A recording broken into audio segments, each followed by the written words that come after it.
Okay, and we're back with another. I was I was a teenage exocolonist.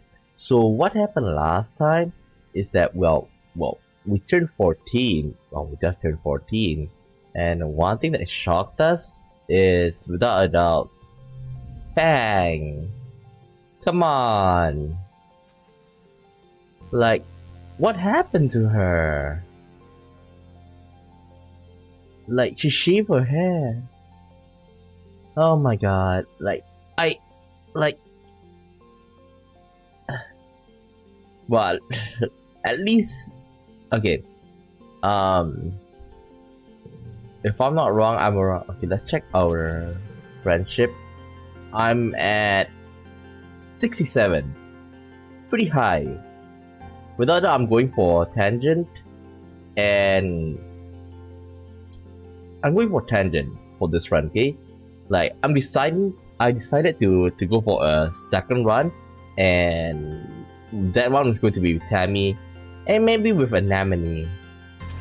Anemone looks pretty like puberty. Puberty is not kind to her. Easy to say. Puberty is not kind to her, but I kind of like it, you know. Oh yeah, we can actually like give her a nickname, and she liked the nickname we gave her. Okay, if I'm not wrong, the last one was like before this, everybody keep on calling her Annie, but since we just randomly just say Nam, then she likes that. Maybe I'll go for a third one. The third one will be with her. Only there's an hour remaining.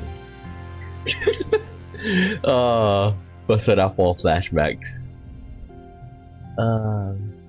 Despite representing only 2% of an average healthy adult weight, the brain consumes at rest 20% of all energy produced by the body. Tang says, looking down at the pressed protein in one hand.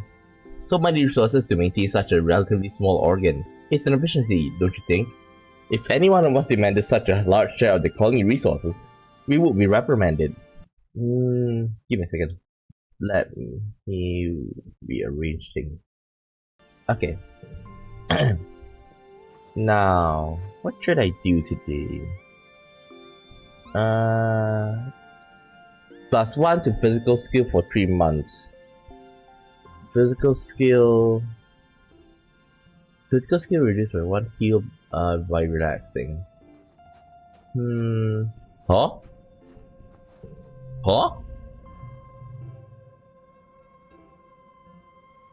Oh, not bad.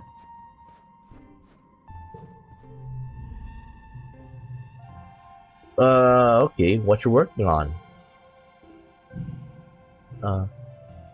Eat!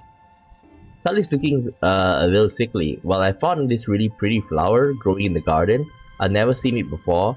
You take a look at it and soon begin to feel sick yourself. Wait, is this plant radioactive? What? It's radioactive? Cal says, backing up quickly. Good thing you know that. What do we do? You're not sure, but you study in the geoponics lab. You might be able to figure out how to neutralize the radiation. I'll do that later. Animals, eh? Mars. Hi, Scamo, Mars says, breathing past you. I'm sorry I can't talk now. I'm on my way to work in command. She starts when you don't sound amazed enough. You know, the supply depot? She clarified. It's the most important job in the whole colony. Anything that gets made here goes through me first. Mars smugs, small get. Mars smugs, smiles get. Somehow even more smug. Plus, I get the first pick of all the best stuff. Go straight and seek and ask for a job. If Mars has something you want it to, and Mr. Seek stares at you for a long time. Yes, they say finally. You're a proper rule-abiding child. Perhaps you can keep an eye on that Mars. They walked away, clicking their tongue and muttering, That girl, honestly. Wait, is that new stuff? Check this, check this. Ah, no new stuff. But I do want more perks though. Wait, let's check. Okay, memories? Year. Like, how? I want to get new perks. Oh well. Let's talk to Tammy. Tammy is sweeping the stoop of the lounge. He looks up and shades her eyes as you approach, and gives you a sunny smile when she sees you. Hello, Tsukamo, she says, leaning on the broom. It's always nice to see you. Well, act of kindness. I'm going for you the next one. Wrong button.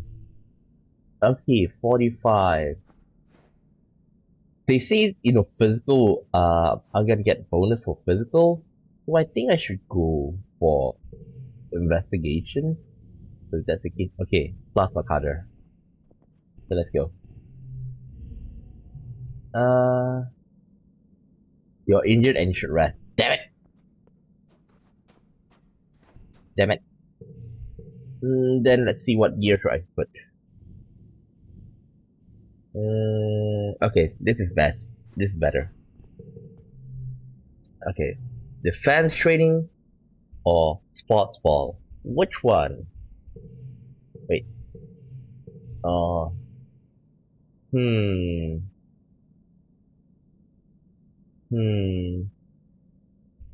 Maybe defense training. 2 combat, 1 animals.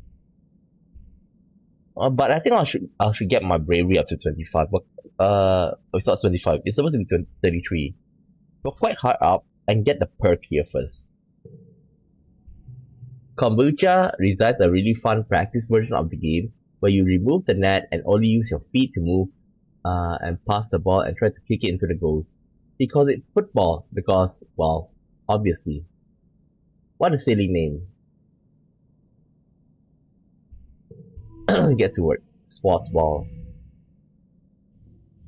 We're gonna use all. Some social yellow. Oh wow. 2, 3, 4, 5, 8. Okay, 1. Bravery plus 1.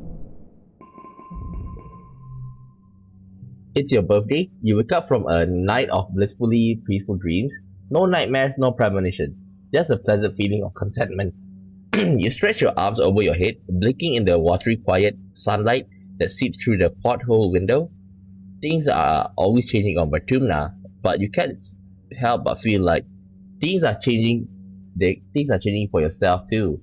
Not just your body, but your mind, your emotions, your future. 14 is going to be your year. Your parents have been working around the clock since the last attack, trying to get the fuse right again in time for this year's planting. Spark snow has already started falling, and every day they come home complaining about having to clear it.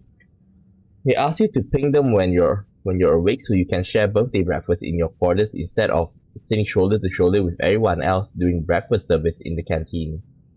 You fire them a message and lie back in your bunk, watching dust motes float lazy in the light. After a minute, there's a knock at the door. It's Auntie Seaton. She sweeps into your room in a bustle of skirts and shawls and sits down beside you on your bunk. Oh, look at you, she says. Happy birthday, beautiful. 14 years old. She leans in and gives you a motherly kiss on the forehead. It's been years since she took care of you in the children's crash, but all the kids still call her auntie and thinks of her as a close relative. Her sweet baking bread smell is as comforting as it ever was. She sits back and takes one of your hands in both of hers. Samu, ever since I held you in my arms as a baby, I knew you were special, so important. You're becoming a young man, but I want to know I will always, always be here for you. Just like your mom and dad, she said firmly. Wait, did something happen to them? Did they die? Please tell me no. Please tell me no. Like it's very ominous, hearing, people say things like that. Okay, give me. Okay. Hmm. Thanks, Auntie Seaden. Okay. She smiles and tucks an unruly lock of your hair behind your ear. I guess you're old enough to call me Aunt Anne now, if you like. Or even just Anne. Huh? NPR? Now come on in here, Aunt Anne says, spreading her arms wide. Give us a big hug. You hug her, enveloping yourself in the warm and familiar softness of her. Over her shoulder, you see Nam standing in the doorway. Well, her hair anyway. She's been growing it out, and there's no hiding it behind a corner. She skips into your quarters. Happy birthday, bud, she says, bouncing on your butt. Bunk. Way to get older. Enjoy being 2 years older than me for a few months. Huh? What? Huh? I thought you were on your way to the med bay, Anne tells her, and Nam shrugs. Anne turns to you. Annie is supposed to get her menstruation cessation implant today. Huh? What? What? Huh? Scum doesn't want to know. Scum doesn't want to hear about my period. Anne smiles fondly at her daughter. It's nothing to be ashamed of, Annie. Getting your period is a beautiful thing. It reminds us that we have the ability to make life. It's a sign you're growing up and becoming an adult. I'm ready to take on the responsibility of taking care of that life.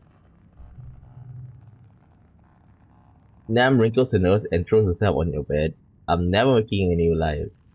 Ew, pass. Oh. Got Hey, Nam flushes the same color of hair. Oh, now laugh, she mutters, stretching her neck. Don't be weird in front of my mom, Skeleton. Nam does look different, in a good way. Well grown out. You tell her that her hair is pretty and she rolls her eyes. I just forgot to cut it, okay? She says, avoiding your gaze. Your parents finally arrive, still damp from the fields and bringing in the smell of crisp, tangy snow on their clothes. Oh, look, birthday visitors, your dad exclaims. Anne, are you staying for breakfast? Anne reaches into her bag and brings out a stack of tiffin. No, thank you, but I brought your order with me from the kitchen, seeing as I was stopping by. She pats your hand one more time. Happy birthday again, Scamo. You'll always be my baby, even when you're all grown up. Wait, don't tell me that it's because she's my childhood friend. Oh, like, I'm going for Tang, screwed up. I'm aiming for Tang, okay, this run. Because my childhood friend is it's Anne. Maybe that's why she's here. Dang! Your mom shakes her head as Anne and Nam leave. Oh, Anne, she laughs, sentimental to the core. She's not laying out the cutlery for breakfast, but I don't know how the colony would manage without her and the children's crash, she says, and points a fork at you. Family is more important than people that birth you, so don't you forget it. Early quiet. Next one. Now that I think about it though, I think maybe I should go for combat, because at least combat is like gonna increase my combat and animals. Both of them are physical based. Oh, tell her what you learned today. Your mom mutters to herself as she pulls potatoes from the ground in clusters barely larger than your palm. Still, you hear her say, before her head jerks up and sees you standing there. I didn't see that, Skamo. What do you need? Tell her what you learned today. Doing paperwork. +1 for each unpaid card. You have been learning about different organization methods in school, alphabetical, chronologically, Dewey Decimal. Honestly, it sounds like a lot of work. Why would you bother to organize anything when you can just ask congruence to find whatever you need? It's just paperwork. Do you even know why we call it paperwork? Your mom laughs.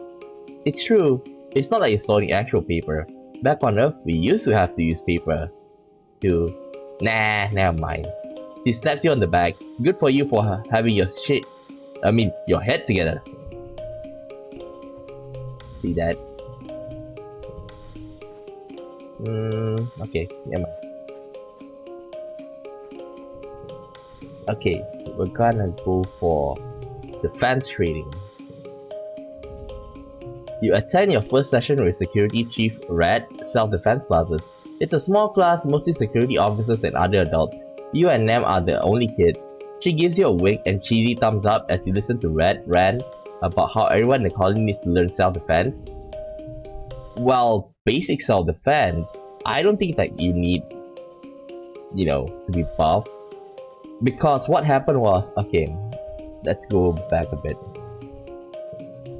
Okay, because what happened was, Professor Hal, let's talk about Tonin, okay? Tonin was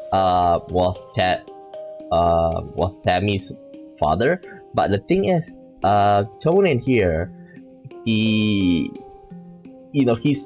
the chief, explorer, but he died, being attacked. So, in a sense, you do need to buff up your self-defense when you want to go out. But what's surprising is Professor Hal, he was in the engineering bay. In other words, he's in the colony when he died. Okay, it seems like a monster attacked him, attacked our classroom, attacked the engineering bay. Okay, and he lost his life that way. So it's pretty shocking. So I agree that you need to learn, self-defense, but basic, because if everybody is, focus on self-defense, who's gonna, become the farmer and cultivate the land? Oops, skip. You could be walking along, thinking you're safe within the wall, and a flying animal could swoop out of the sky. Then what would you do? Red chops the air with his hand. I'll tell you what you're going to do. You're going to chop that beast right in the throat. Here. What if it's a giant bird? He points at the assembled class, but only if you learn what I'm about to teach you. And the only way to learn is by doing. Who wants to volunteer for a demonstration? Step forward. Man up. Security Chief doesn't scare you, or so you pretend. Red is like the biggest adult you know, and he's so intense. You step forward and Red nods as he crouches down. Okay, he says. I'm a manticore stalking you through the forest. What would you do? You get in the face. You try to kick Red as he approaches you. He easily grabs your foot and flips you onto the mat. Ouch. Use your brain, Scammo. The first thing you do is call for help. Then you run. Red grabs your forearm and hauls you off the ground. Only engage the enemy when there's no other alternative. No one walks away from a fight without getting hurt. So the first rule of self-defense is to not put yourself in a situation where you need to fight. Nems thinks you're cool for acting tough. She gives you another thumbs up. Yay. Once you learn situational awareness, we'll move on to hand-to-hand self-defense, drawing on a variety of martial arts. Only when I'm confident that you are ready, we will advance to weapons. There aren't that many weapons in the colony, mostly stun gloves, batons, and a few plasma rifles. You hope you know how to use them, but it'll be good to know. Get to work. Okay. Maybe... Okay.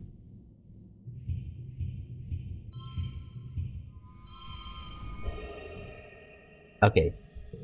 Good.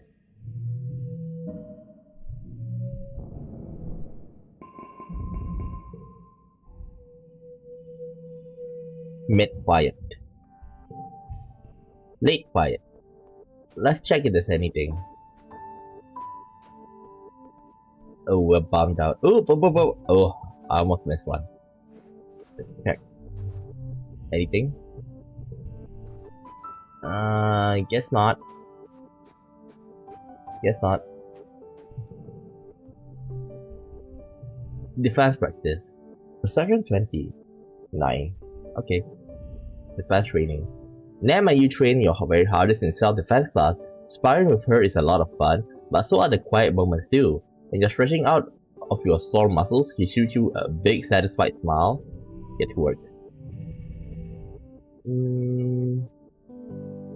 This is gonna be bad.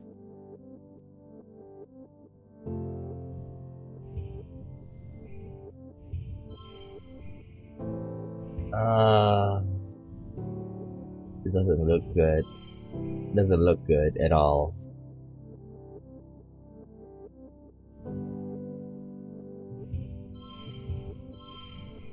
Yep.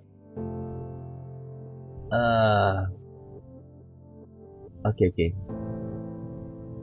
We're gonna redraw our hand. Where? Okay. Use. Okay, good. Okay, this one will be red.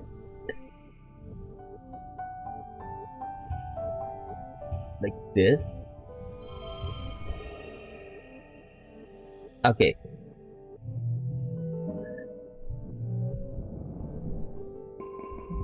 Good.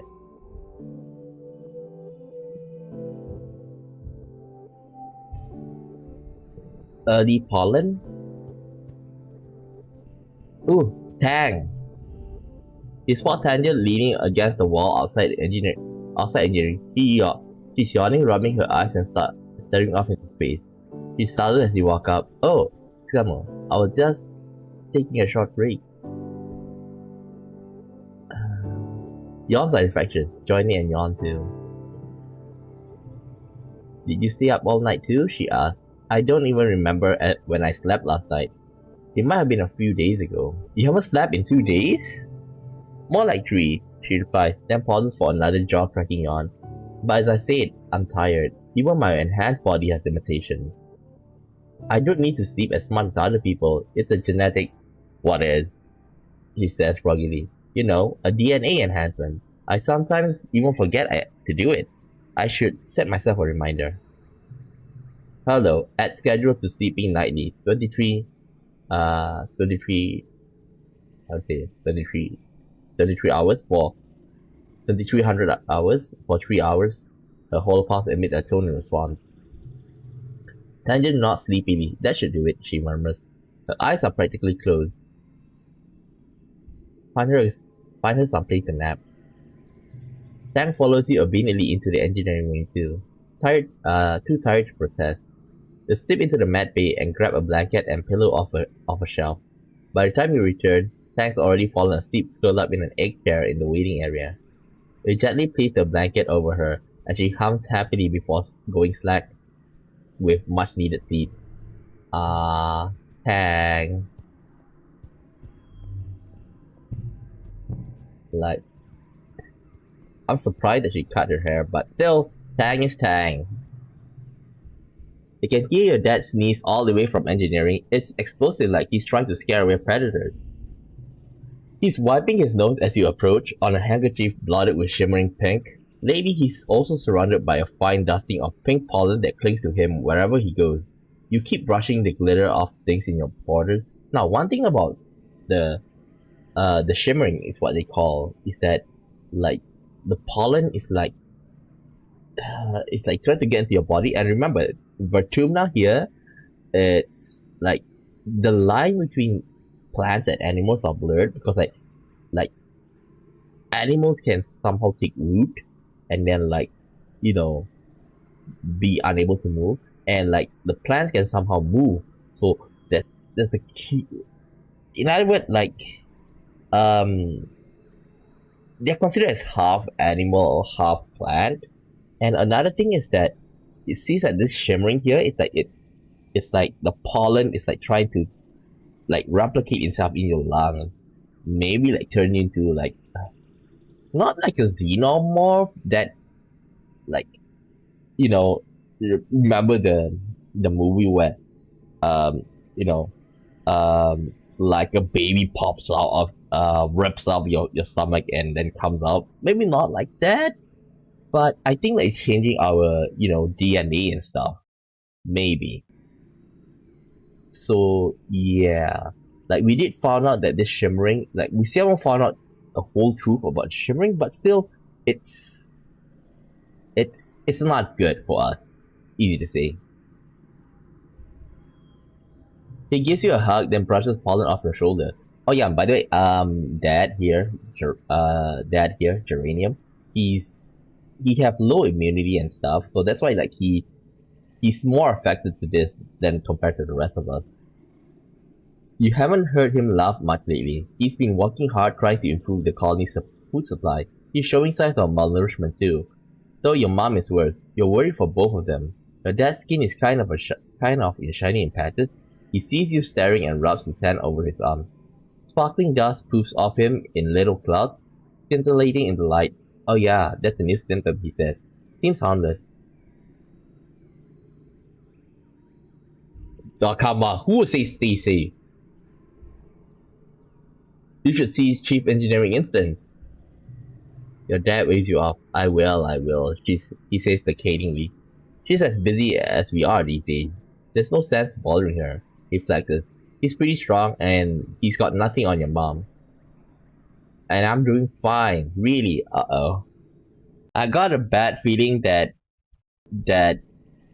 he might die. Or something. Your dad sniffles. Gosh, I feel like someone stuffed a whole potato pod up my nose, he says. Like I could just poke a stick up there and pop a fresh potato juice. Dad, gross. He just grinned. What? What? It's true. He followed his gaze out to the field, to the lads outside the gate. I wonder if the foragers could use an extra hand. He muses to himself. Yeah, maybe I'll join them out there tomorrow. Neither of your parents is taking proper care of themselves. They're so stressed out from the poor harvest and low food supplies. They try not to let you see it, but you can tell. Maybe your dad is right. A little seasonal illness is nothing compared to the danger of running out of food. Yeah, maybe. I'm still worried though. Ooh, found you. Okay. We have to rest. Like, not to mention that we are injured. Relax in the lounge. Nothing much happened this month. You spend most of the time spacing out to whatever's on your hair speed. Occasionally nodding hello to the colonists passing through. You binge a few seasons of a show you've been meaning to watch. You took the month off. Of course I gotta take out the 1, not the 8. You're at lunch with your parents. Sliced soy cakes and watery broth again. Great. And they put down their cutlery and look at each other. Then you. Gamo, your mom said. There's something we should tell you. We've tried to shelter you from something, but we think you should know why we've been working so hard in geoponics. There's a meeting after lunch. I want you to come with us. Okay. You follow your parents to the council room. Mars has also tagged along. And you take the seat near them as your mom and Aunt Anne stand to address the council. After Utica officially calls the meeting, she gestures to your mom. I'm not going to mince words, your mom says firmly. All of our efforts to increase food production in geoponics have failed, especially given the failure of the pixie bean. The destruction of the fields during the last attack put the nail in our coffin. By the end of the year, the colony will run out of food. Uh-oh. The rest of the council murmurs in concern. You and Mars exchange horrified looks. You've been doomsaying about our food supply for 2 years, Lulu. Red questions. Do you mean we are past to the point of no return? Your mother nods grimly. I'm afraid so. Even with rationing, without securing a maternal food source, our supplies will run out by wet season. Uh-oh. He gestures to Anne, whose face is grave. Anne and I have gone over the supplies and come up with food plans. We crunch the numbers. Your mom sighs and spreads her hand. I'm sorry, Giovanni should have been producing better by now. We should have been able to wean ourselves off soy rations. During wormhole transit, we lost geoponics in the whole breach. He sighs again. I know I've said it so many times, but our crops just don't grow here. We needed those algae tanks. We needed the microbial soil from Earth.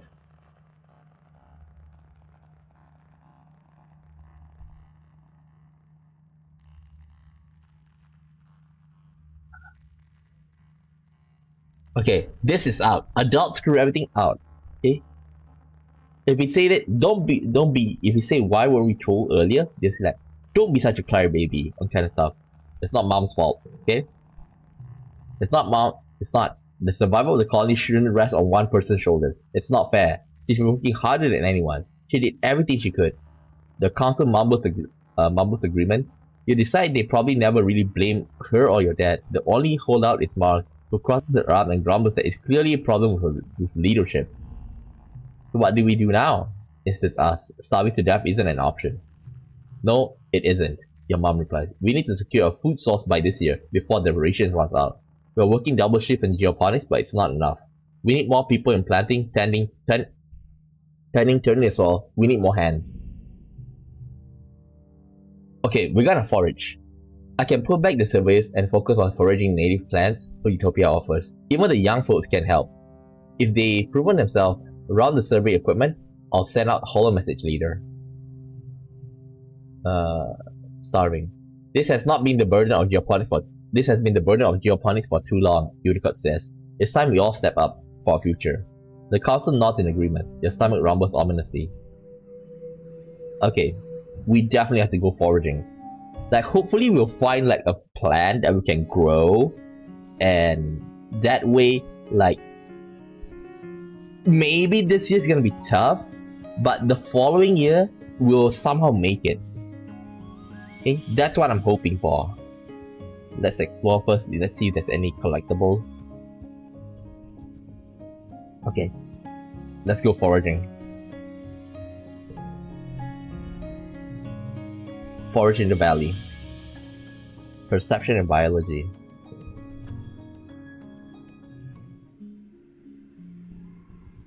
Okay. Utopia greets you warmly as you muster for your first expedition with the foraging team. Skamu, I'm glad you could make it. We need everyone we can get out here right now, boosting our food supply. I'll do my best. Good luck hunting out there, he says, handing you an oversized backpack, more like a basket than a pack. Use your holo palm to identify edible medicinal plants and just throw them in here. I'll sort them back at base camp. Oh, and keep on the lookout for creatures. It's pretty peaceful out there in the valley, but even a little bug will get you if you're not careful. Go slow, pay attention to your surroundings. If you're unsure about something, don't approach it. Stay on the path, don't get lost. We don't call it Village or Vertigo for nothing. Any question?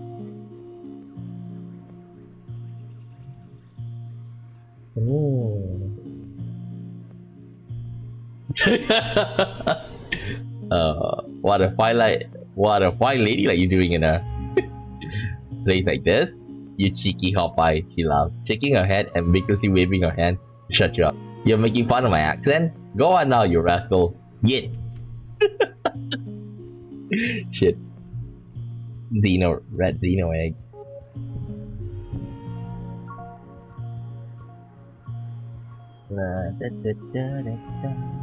Okay, what's this? You decide to take a shortcut through the jungle to a path you were sure was just up ahead, and now you're lost. Everything looks the same, the plants are too high to see any landmarks, and you swear some of them move around when you aren't looking. Perception. You try to check your positioning with your holo palm, but the damn thing isn't working, and won't connect to long-range communication either. Typical. Utopia did warn you the comms were flaky out here. You think you can tell the north from the position of the two suns? Two suns? Okay. But that's it. Start walking.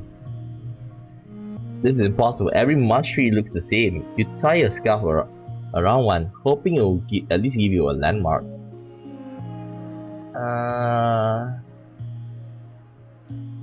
Okay, go north. They did say north. East.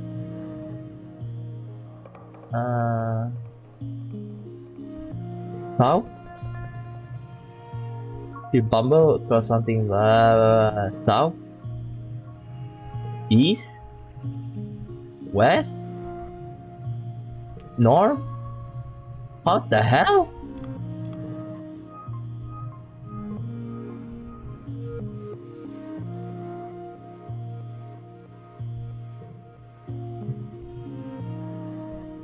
East, South, East, South, East. Getting lost in the fog. God damn it. A dead end. It's a lovely dead end, a magical beautiful dead end. A shaft of sunlight finds its way through the fog and makes the entire clearing glow. Sometimes getting lost can be worthwhile. You don't know where you're going, but you know where you are. West. Still no sign though. West. Come on. Where? Where?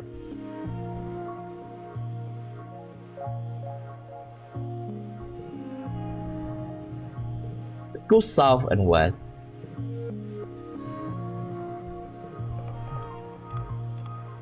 Damn it! Oh, what's this? Cute. You come across not just one Riki, but a whole swarm of them. Mostly just babies, about the size of your head. They are all a mass around massive trees, scurrying up and down the trunk. You can see the tree itself under the swarm. You notice it's the same pale pink as the baby Riki. Its tentacle-like roots meanderly a fairly large distance before plunging into the ground. When the Riki sees you approach, they get agitated and they look hungry. Definitely hungry. Like dozens of hungry grapefruit-sized furry pink spiders. These sounds are nightmares. Fight them?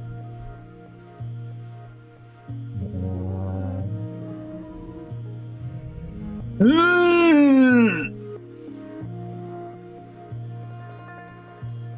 is bad. Damn you. Oh my god.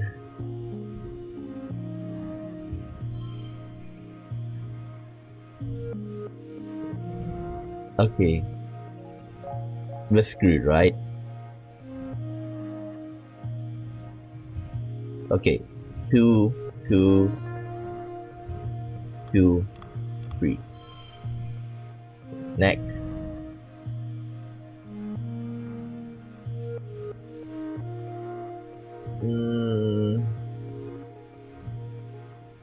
This is bad. Draw a card. Okay, good. 3, 3, 4, 5, 8. Push through.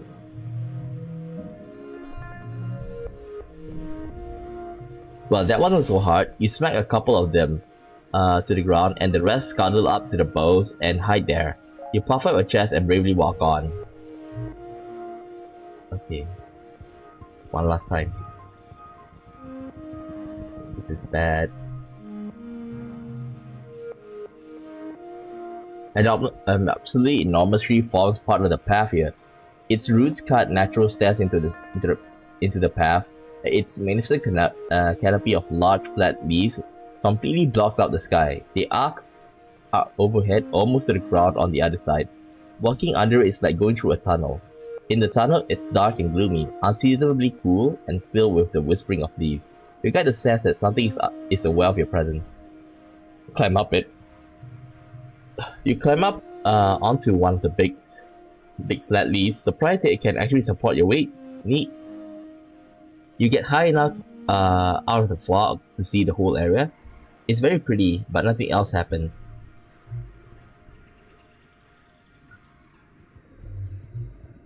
You should go home soon. A veritable feast of berry bushes. Milky sagging bushes with enormous purple berries. They look delicious. Research them first.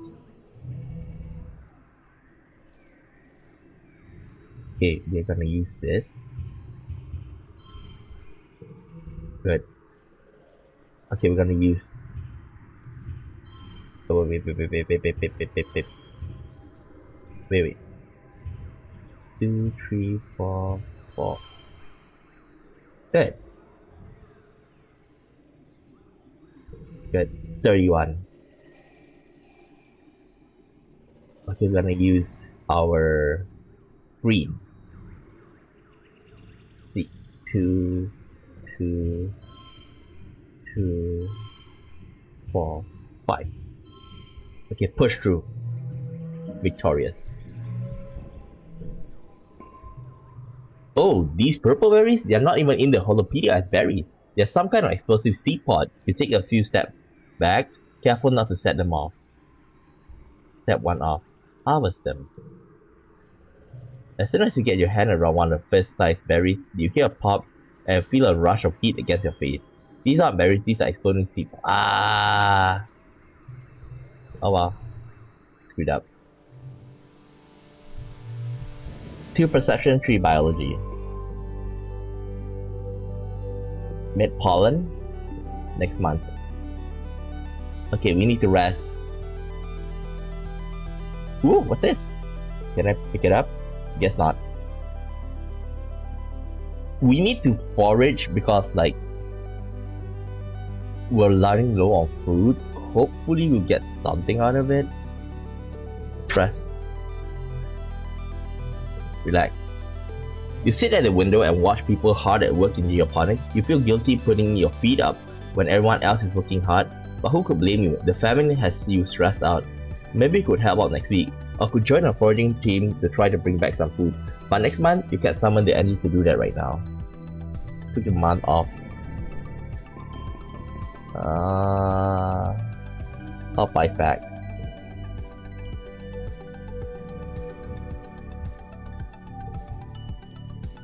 Tang!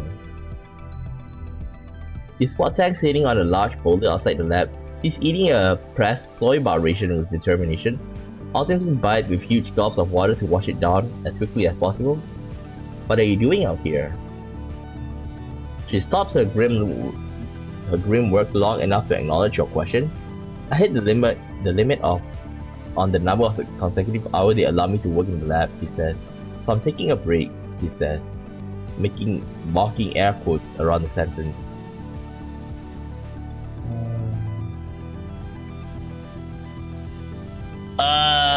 This is hard because like if I say maybe they're right, I really want to say that, but if I say how dare they, like she's a bit of a rebel a bit. Okay, so I'm not sure which one to go right now. Let's try and talk to her. Nice, maybe they're right. Ah! Okay, no. Told you she doesn't like it. Told you she doesn't like it. Dang. How dare they? That's what I say, Tang replied. They just think they can boss me around because I'm younger, she scoffed. I'm smarter than any of two of them combined. Ugh, Tang groans and rubs her bloodshot eyes. I just want to work, you know. It's so frustrating to be deep in the zone and feeling that I'm just on the precipice of a discovery. And then someone tells me that apparently my genius is taking too long. I want them to treat me like I belong there, the way Dr. Instant does. Tang mutters. She actually respects me. They're just jealous that she likes me more. Tang slides off the boulder and you can see the color bleed from her face as she stumbles into you, nearly crumpling to the ground. Oh, she grits out. Leaning over while dizziness passes, I thought the nutritional uptake of that bar would be quicker than a real meal, especially after taking into account the time required to walk to the cafeteria. You trails off realizing she's clutching your jacket and pushes you away. My apologies, she says, brushing herself off. I'm regrettably, seems, only human. Tang sprouts her head over her face. Sometimes it feels like a prisoner in my own body. Like I can feel myself trapped in it.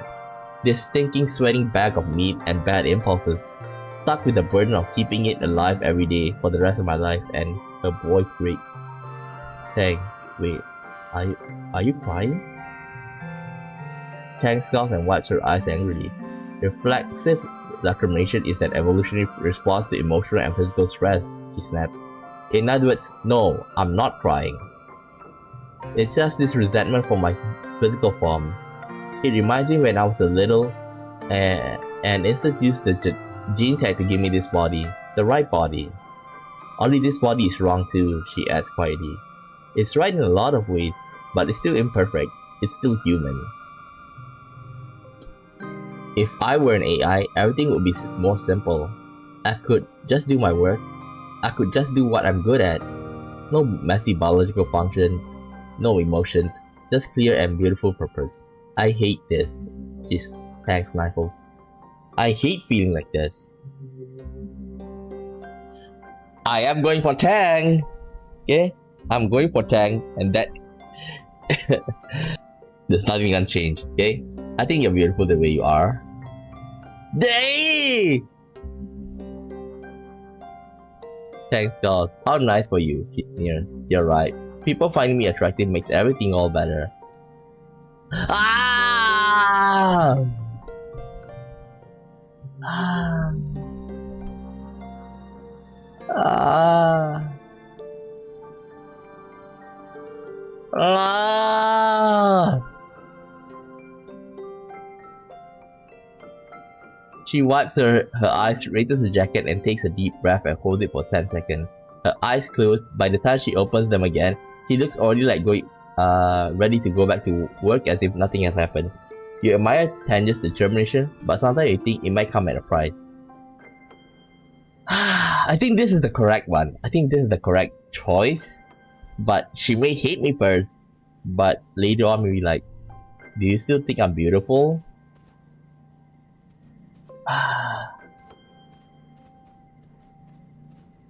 Stick to it, man. Stick to it.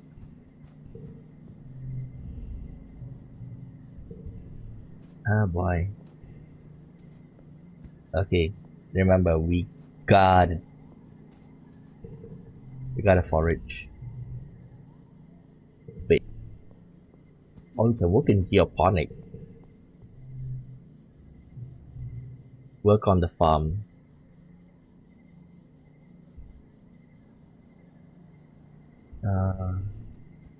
I think it's better for us.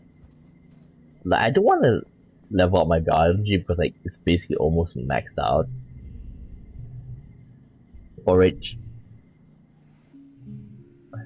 This is bad.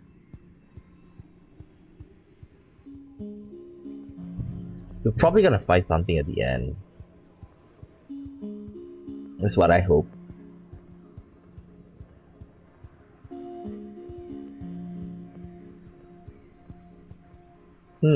Left.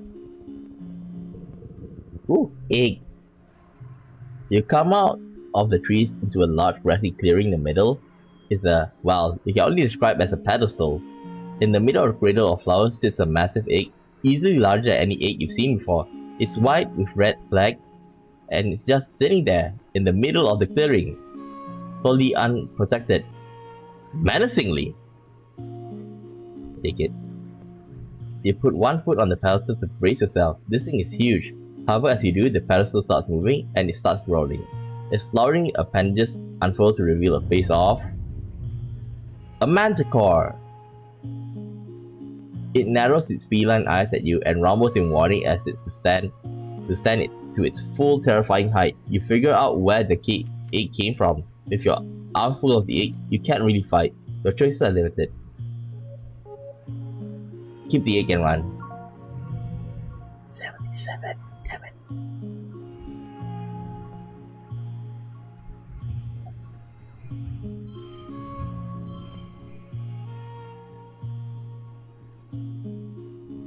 Huh?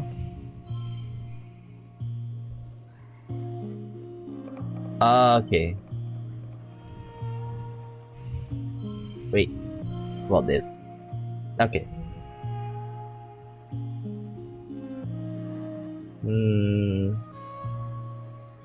1, 2, 3, 4.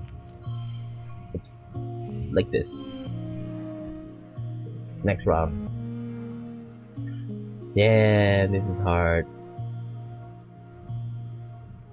Okay. Start with this. 2, 2, 4, 4, 5.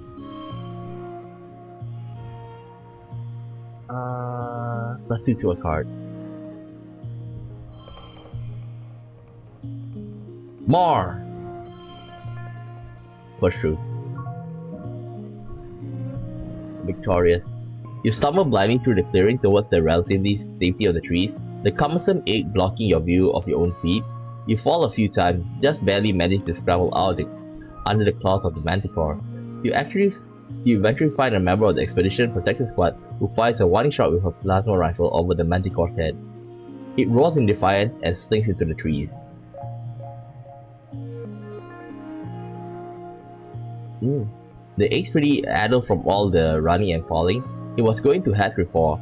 It certainly won't now. You get a shit ton of kudos for it, and it's super tasty. Ooh, saw something.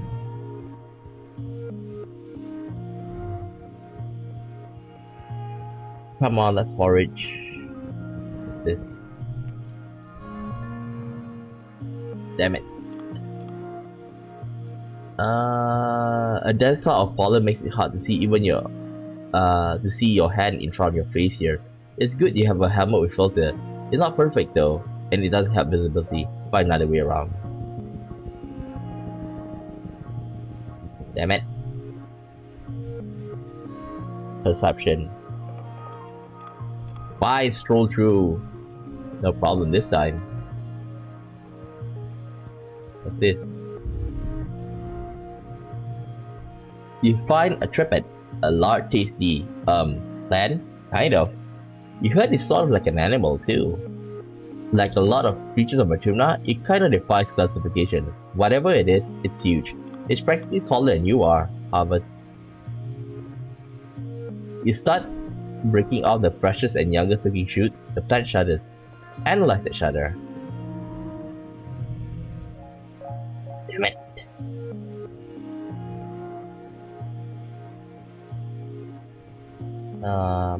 To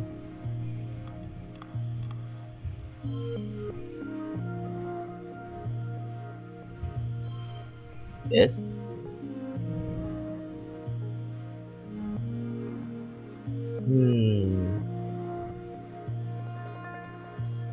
Hard gets +2. 2, 3.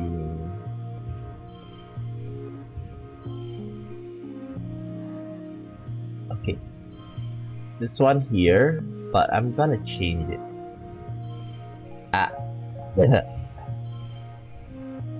Next round.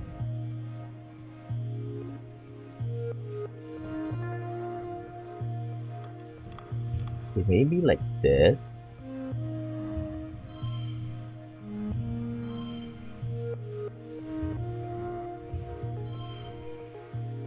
Come on. Okay, what about this? Nice. 1 kudos. Yeah, this plant is alive and sentient, like an animal. It is definitely not happy with you ripping its limbs off. It's hard to tell if it's in pain really, but you say discomfort at least. All the same. Stop. You're probably gonna get attacked. Yeah. No. Something about what you're doing just feels wrong. You make a note of it on your map where it is, but oddly you never find it again.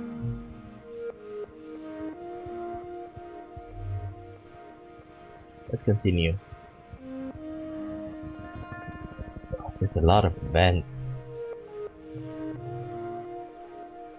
You come across a huge field of flowers. Mostly are teensy pink ones, but some are beautiful big yellow ones. You check the holopedia. Looks like they are brand new species. They don't even have a name. They need a name, like Paradendis, even though they look neither like pudders or dandelion. Honestly, they kinda look more like spinning cobras than anything. Pick them all. 70. Does it have to be?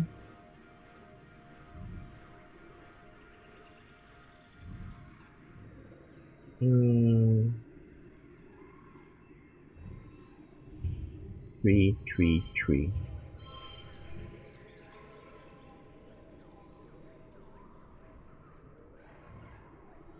Wait. Oh, it's blocked. Fine. We're screwed this time. So screwed.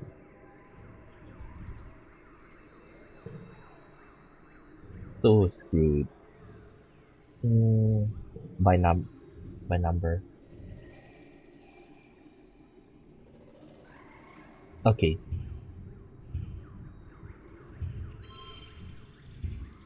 Like this.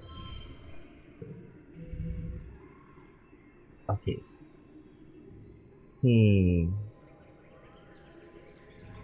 this one we can put it here.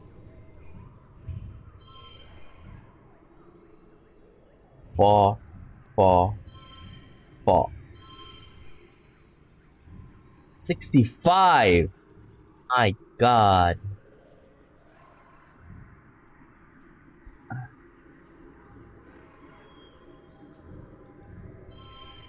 Damn it. Not enough. Damn it. Push through. Kudos. You notice there's a distinct difference in the blooms. As you watch the insects buzz from flower to flower, you notice they leave a trail of slightly more pinched looking specimens. The pollinated ones will likely close up and shrivel by morning. With this knowledge, you pick up 3 healthy, unpollinated beauties. Go home. It's been a month long. It's time for Vatumnalia, the yearly midsummer celebration. When the colony gives thanks to its good fortune, well, it would be. But as you file into the main square, you can't help but notice the feast table is nearly empty. What Anne lacked in resources, she made up with care. The dishes are lovingly plated, soy cakes glisten, steam rises from buns stuffed with mince, and they are great pictures of vegetable broth rendered out from even the most inedible fruit scraps. There's a neat stack of sugar cubes for dessert. Oh sugar, what luxury. In an underwhelming feast, they'll be the highlight. Governor Udica's welcoming speech this year is short. Her frail body trembles as she welcomes you all to Vatumnalia with a dry, whispery voice, then has to be helped off stage. Like all of you, she has been feeling the effects of the famine. Science fair.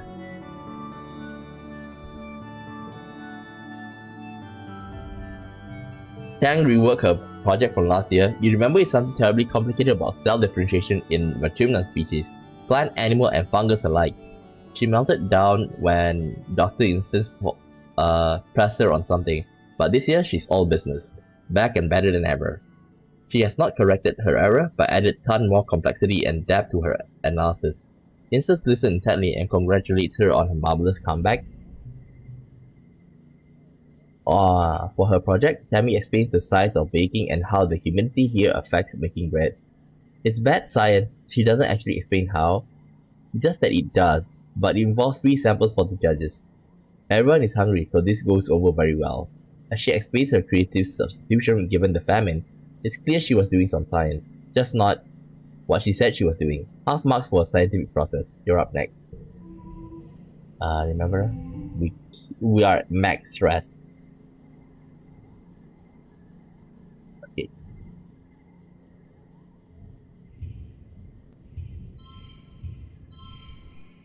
Nine.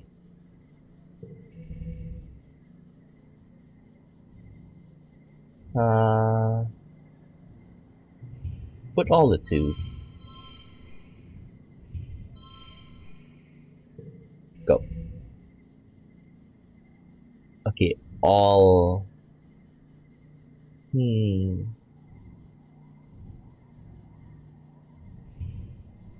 Unchangeable...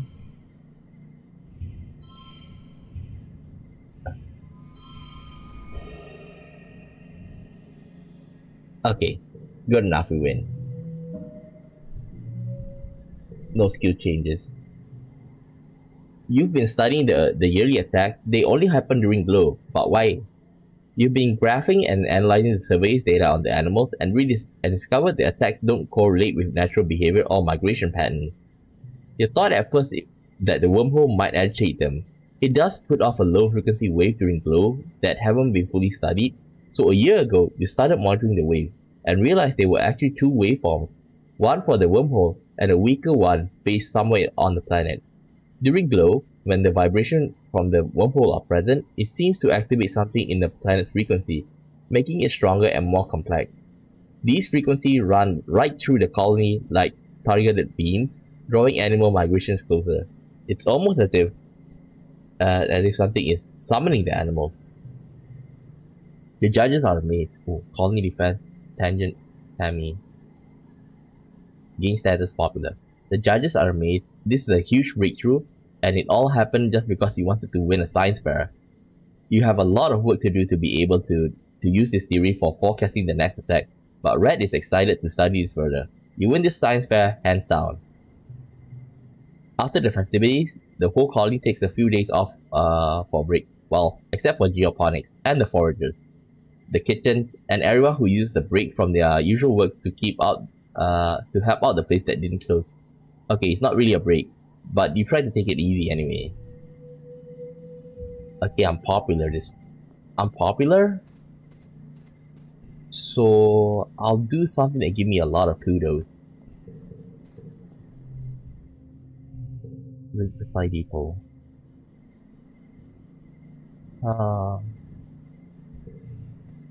Can't do much with supply depot. But without doubt, we need to help out with foraging or work on the farm.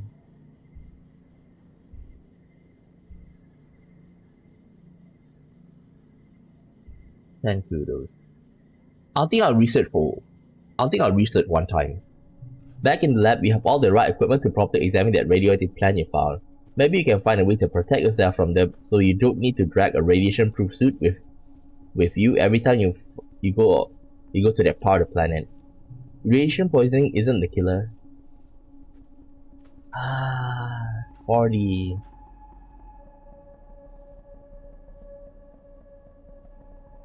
Okay. Like this will load back again.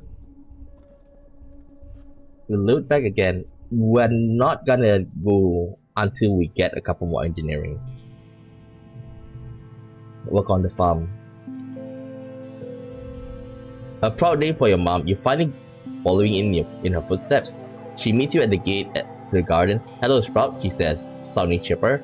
Come on, we got a lot to cover before you'll be able to keep up with the rest of us. Finally, some real farming. Your mom shows you around the fields and the geoponic domes. You'll mostly be working in the field with the heartier earth crops like the potatoes and corn, as well as the native plants we've managed to cultivate. She shakes her head. And the state of the crop right now, we need a miracle. She's right. The crops are worryingly meager, thickly yellow soybeans, and potatoes with lush enormous leaves, but barely any potatoes under them at all. You spend the rest of the day pulling weeds and watering plants. You dirty up to your waist by the time you're finished, but it's good, honest work. You're proud to be able to do something that helps out the colony. Carl gives you a high five and invites you for a cool drink in the cafeteria. All the other agriculturists join you. Of all the places in the colony you work, Geoponic is most like the family. Maybe because they have always been your family, thanks to your mom and dad. Someone broke into the garden last night and stole some green tomatoes. What a waste. Not only were they too bitter to eat, but you don't have the seed to replant it. Your mom is furious. This sucks. Your mom calls everyone for an all-hand meeting. She looks grim as she surveys the group. Alright, farmers, listen up. Based on my projection, Geoponics should have been producing 70% of the crude colony by the end of the third year, he says. The rest to be provided by stored ration hydroponic algae greenhouses aboard the stratospheric. The agriculturists all nodded. Everyone knows where this is going. Because we lost so much of our hydroponic equipment in the wormhole incident, as well as 90% of our soil and bacteria cultures, we are nowhere near the production we need to be at. I wonder, like, we lost this during the jump. Is there a chance that we can salvage it? Like help? Like, we do have the ability, like in Steins Gate, like Okabe does. Okay, can we, like, somehow, like, okay, when we restart a new one, we're gonna get deja vu. Can we somehow, like, minimize the damage? Could we? It would be nice if we could. We also had hoped to have domesticated at least one native crop, but as we found from the pixie beans last year, we have some work to do on that front. Most probably like if like we didn't research the pixie beans, most probably we'll still be using it. But at the same time, like that's gonna like affect us, teenagers. He looks every one of you in the eyes. You're my people, my family. I'm not going to sugarcoat this for you. The colony is going to fail if you don't get a handle on agriculture production. People will die. You feel a pit in your stomach that's not just from hunger. You can't imagine someone as strong as your mother just wasting away. Your mother pulls up a hollow screen outlining work plans for the season. You feel your own hollow palm pulse as you receive a copy. There's so much life here on this planet, your mother says. But he needs to fight us at every turn. I sent soil chemistry analysis to your palm, courtesy of geranium. The soil needs to be conditioned extensively to support the earth crops. We need to cultivate more vertebrate crops in partnership with the foragers. We need to salvage what we can of the hydroponics and get that thing up and running by the end of the year. Your mom would never stoop to being beaten, but you can see the lines of fatigue around her eyes. It'll take a superhuman amount of work to turn this around, but it is still possible. She says, "You are the people who will save this colony. I believe in us that the miracles can perform here." Okay, you gotta go to work.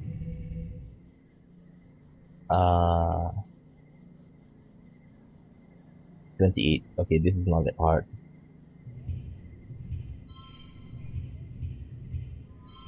Done. Kudos if equal, eh?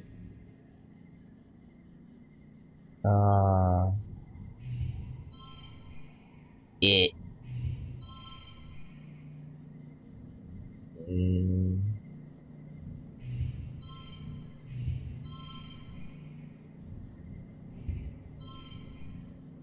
Okay, fine. Wait. Okay, fine.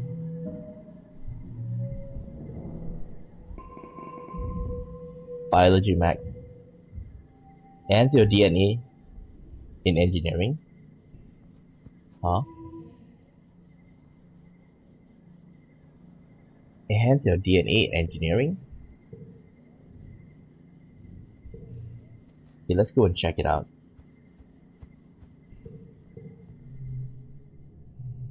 Think of your DNA.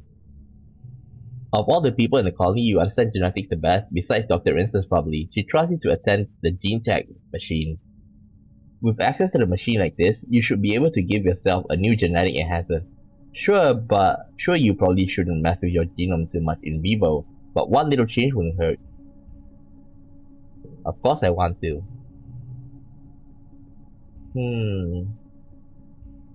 Eagle Eye. Super Spread.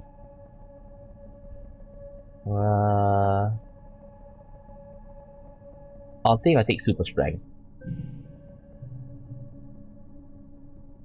It's a lazy person's dream. Eat whatever you want, don't exercise at all, and still look like you spent all day at the gym. It's a tricky process, much more complicated than modifying the malleable stem cells of an embryo. You wouldn't risk doing it again, but this time it works out. Dr. Instance knows what you've done, but you take the silent tacit approval of your risky experiment. Okay, I have super strength now. Okay, we gotta continue working here. Work on the farm. You're so happy when you see new green shoots poking out of the ground. It makes it that much worse when you return the next day and find them withered and dry. What's wrong with this planet? That's it, you can't work anymore. You lie down in the middle of the barren field and stare up in the sky. In Earth Hall of it, you expect to see vultures circling overhead, but it's just the twin sons of Batumna beating down on you mercilessly. After a few minutes of talking, you get back to work. This sucks. Your dad is a total nerd when it comes to crunching statistics about the colony's food production. Through him, you learn that the average person eats approximately 200 kilograms and dry rations every year. That works about to 2,000 calories a day. There are about 100 colonies to feed, 2,000 calories a day. So in a year, you need to produce about... well, no matter how many times you think it over, the math is grim. Even with all your hard work, your opponent produces far, far less than the colony needs to survive. It all feels so hopeless. Knowing that all your hard work still hasn't been enough, well, It breaks something in you. Hunger and desperation boil together in your stomach as you work, like bitter acid. You're working so hard, you're still starving. You deserve to eat, you need to eat. If you don't eat, you're not going to be able to work as hard as you need to. So when it's just you and a wheelbarrow of anemic-looking carrots, what do? Well, steal it. It takes an extraordinary amount of willpower, but you get all the carrots weighed and delivered to the kitchen. This food is for everyone. It's not a lot of food for 100 people, but at least you all starve together. Get to work.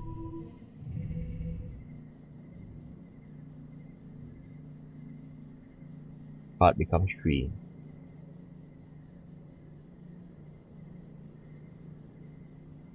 Okay, then this one needs to be here.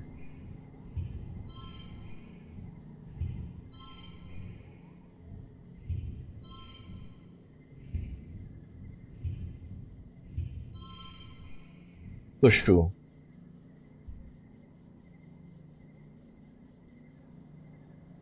Oh wait, I got an idea.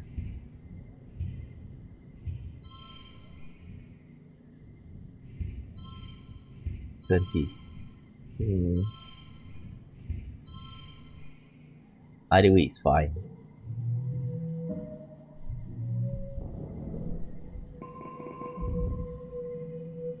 Leak dust next month.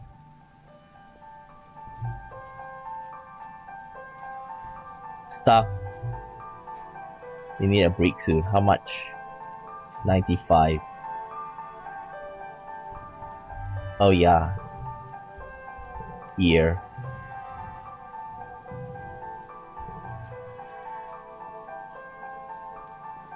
We need to do something about it. The moon is geoponic stance. Everyone is working themselves to the point of exhaustion, trying to get enough plants in the ground to survive this year. Work on the farm. You overhear Chief Steward Anne begging your mom to give her extra rations for the children in the crash. It's hard to hear your mom turn her away, but what choice does she have? As you head to the kitchen, Chief Steward Anne stops by often to get a sense of how thin she has to stretch the meals this week. Every time she leaves looking a little bit older and more fatigued. It's discouraging to work the fields day after day and have almost nothing to show for. You truly feel helpless. You hear an uproar from the other side of the fields, run over, worried that it's been an accident. Unbelievably, the people are cheering.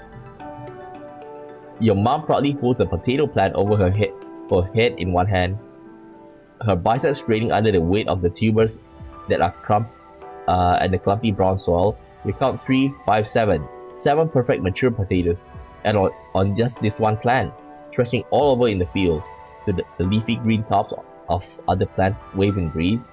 You look around the other agriculturists. Some of them have tears of relief in their eyes, and everyone is smiling and laughing. Okay. God get +2. You can do it like this. Up.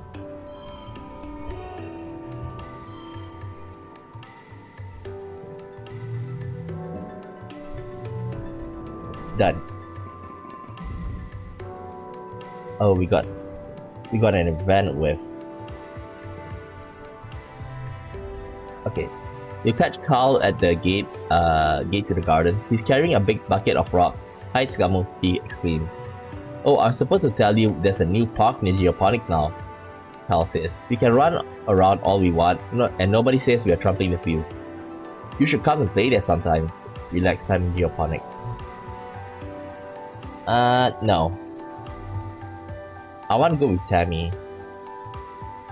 Time to rest. Relax in the lounge. You sit at the window and watch people hard at work in geoponics. You feel like guilt. Okay, it's the same thing. Took the mud off. Forget that. Midweek. Mid-wet.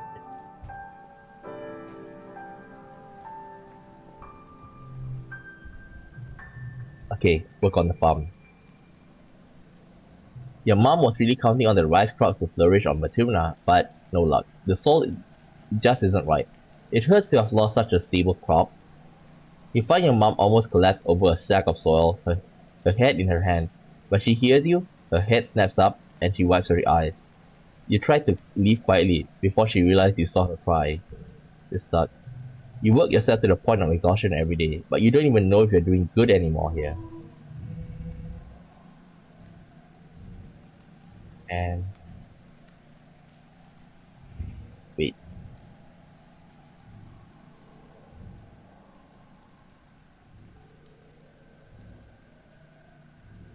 this doesn't have to be here.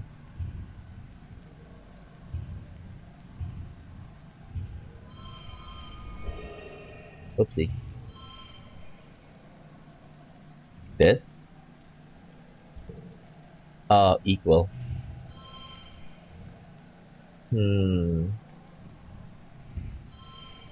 28. 31. 32. Okay, extra kudos.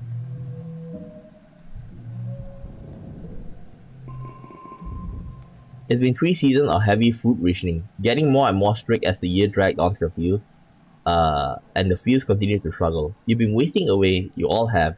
It's not just the lack of calories, there just aren't enough vitamins and good stuff in the food you're eating. Your muscles ache all the time, sometimes you feel strangely euphoric, filled with inexplicable energy, but it often feels like there are weights tied to your shoulders, pulling you down.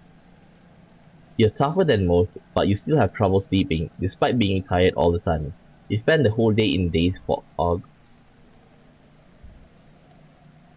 At least you hardly feel the hunger now. For months the idea of food plagued your thoughts, each one like a dagger in your stomach. They've been replaced by an odd sense of peace. Now you feel half tethered to this reality, floating above everything like a balloon. Your friends stop working and retreat to their quarters. You lie to each other on the hall net saying you're okay, just taking it easy, waiting for the harvest. Well, the harvest came and went, as meager as ever.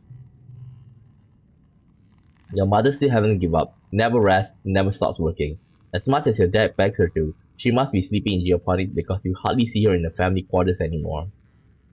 From where you lie nestled in bed in your cozy fuge, it all seems like far too much effort to begin with your mom.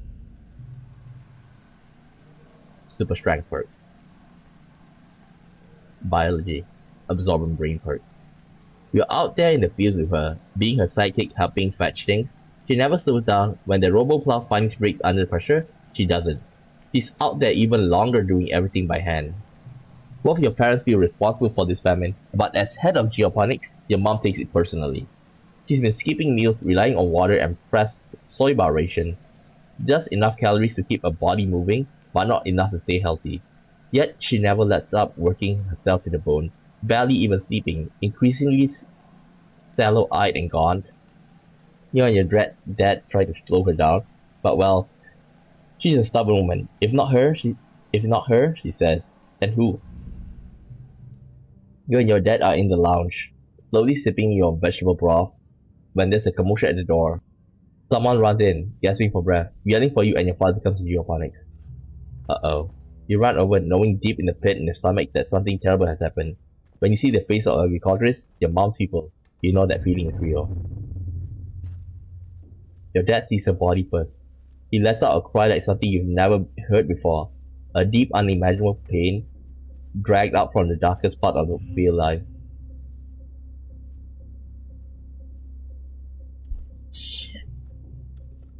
Your dad falls to his knees beside the frail body of your mother. He pulls her into his arms and sobs and wretched and agonized. You don't even know what to think. Your mom always seemed larger than her body, but seeing her now, there's nothing there, just a fragile shell. They tell you she didn't even cry out. She just went to her knees and then lay down in the dirt, and that was it. She's gone.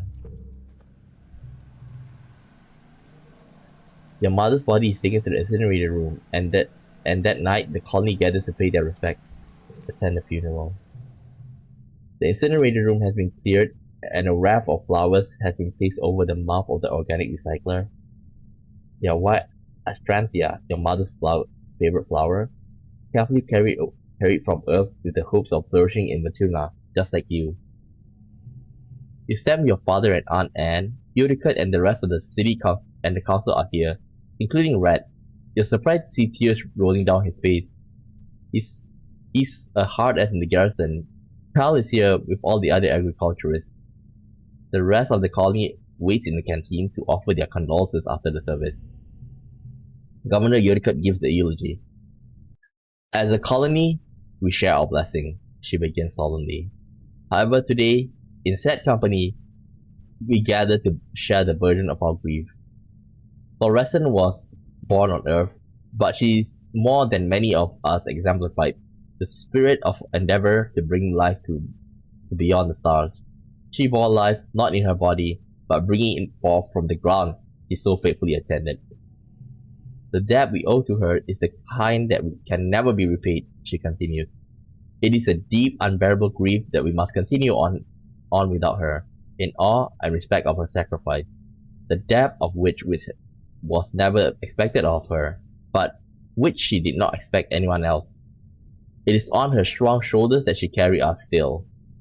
Unicode closes the door to the recycler, and the particle disintegrator begins to reclaim the molecules that once was formed your father. Your father squeezes your shoulder, making a small choke of noise of pain. As a community, we remember Fluorescent as a community. We return her body to the soil that nourishes us. In this way, her sacrifice is recognized in the manifest body of the colony. The ceremony is adjourned to the canteen. There's a summer wake in hell of your mother's memory. There isn't enough food to dull the emotion, and your empty stomach only reminds you of her unfinished work. Your father is the new head of geoponics. In a few hours, he received your mother's remains so that he can add them to the colony's precious supply of brown soil from Earth. You touch the cool lid of the container, marveling that your mother could fit in such a small box. You don't have to be okay, your dad says quietly. His voice is thick with emotion. I know I'm not. I have to keep going where she left off, but if you can, you should take some off. No, go back to work. We gotta finish what she do. Your mom wouldn't want you to be weak. She toiled too hard for you to sit around and feeling sorry for yourself while there was still work to be done. A few days after the funeral, surveyors returned with an unexpected bounty from Valley of Vertigo. It's enough to survive another month, until the new year. Maybe, if you keep rationing. The colony will continue to limp along, but without your mother. Next month.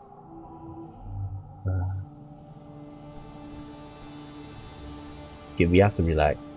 Wait, we gotta check. This is bad.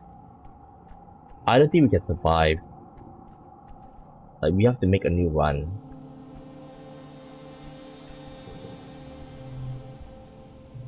Relax. They're too stressed out. The roar wakes you. It will wake the dead. It shakes the walls, rumbles through the ship's hull, and makes your heart skip a beat. You're paralyzed by a sudden clash of fear in your gut. Through your porthole window, you hear metal screeching and people shouting. Then another roar, guttural and rumbling like the sound of mountain collapsing. Something enormous is out there. Run out to face it. You don't know what gives you the courage, but you run out to the field to face a horrible creature. Phase 2. What the f? What the f? What the f? What the? What the is that?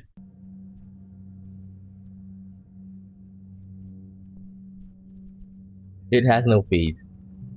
In a place of a face or even a head, its body just unzipped, revealing a mass of writhing pink tentacles and blinking eyes forked with jagged asymmetrical teeth. It stands on 4 enormous, powerful legs, each as wide across a tree trunk. Clinging to its back and its thick, slug-like tail are clumps of lichen that grow faintly in the night. The creature is nearly twice as the height of the greenhouse. It's standing on top of the flat one, the wreckage of lettuce and plants all around. Flickers of light, plant rifle and stun gloves light it from underneath, and the stench of ozone is thick in the air.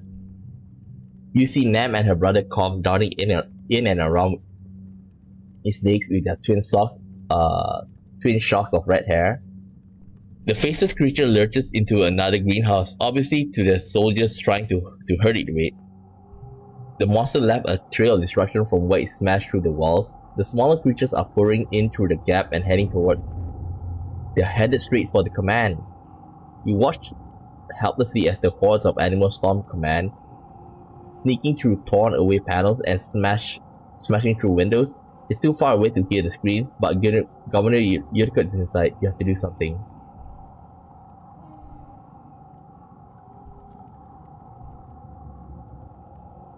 Help Nam and Com. You run towards the geoponics, picking up a handful of rocks as you can see as you cross through the barren field. When Com sees you, he gestures you to flee. Get out of here, Scammo. You're gonna get yourself killed. You grip rocks in defiance. You're sick of being told to hide like a child. You want to help.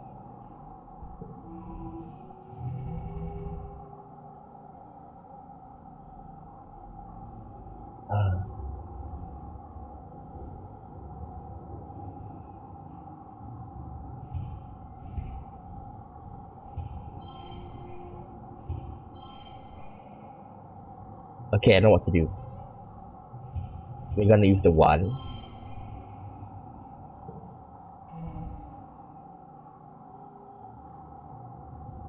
Hit this one.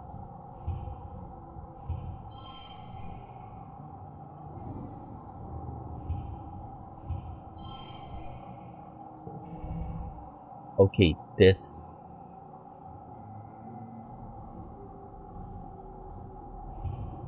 Wait, here.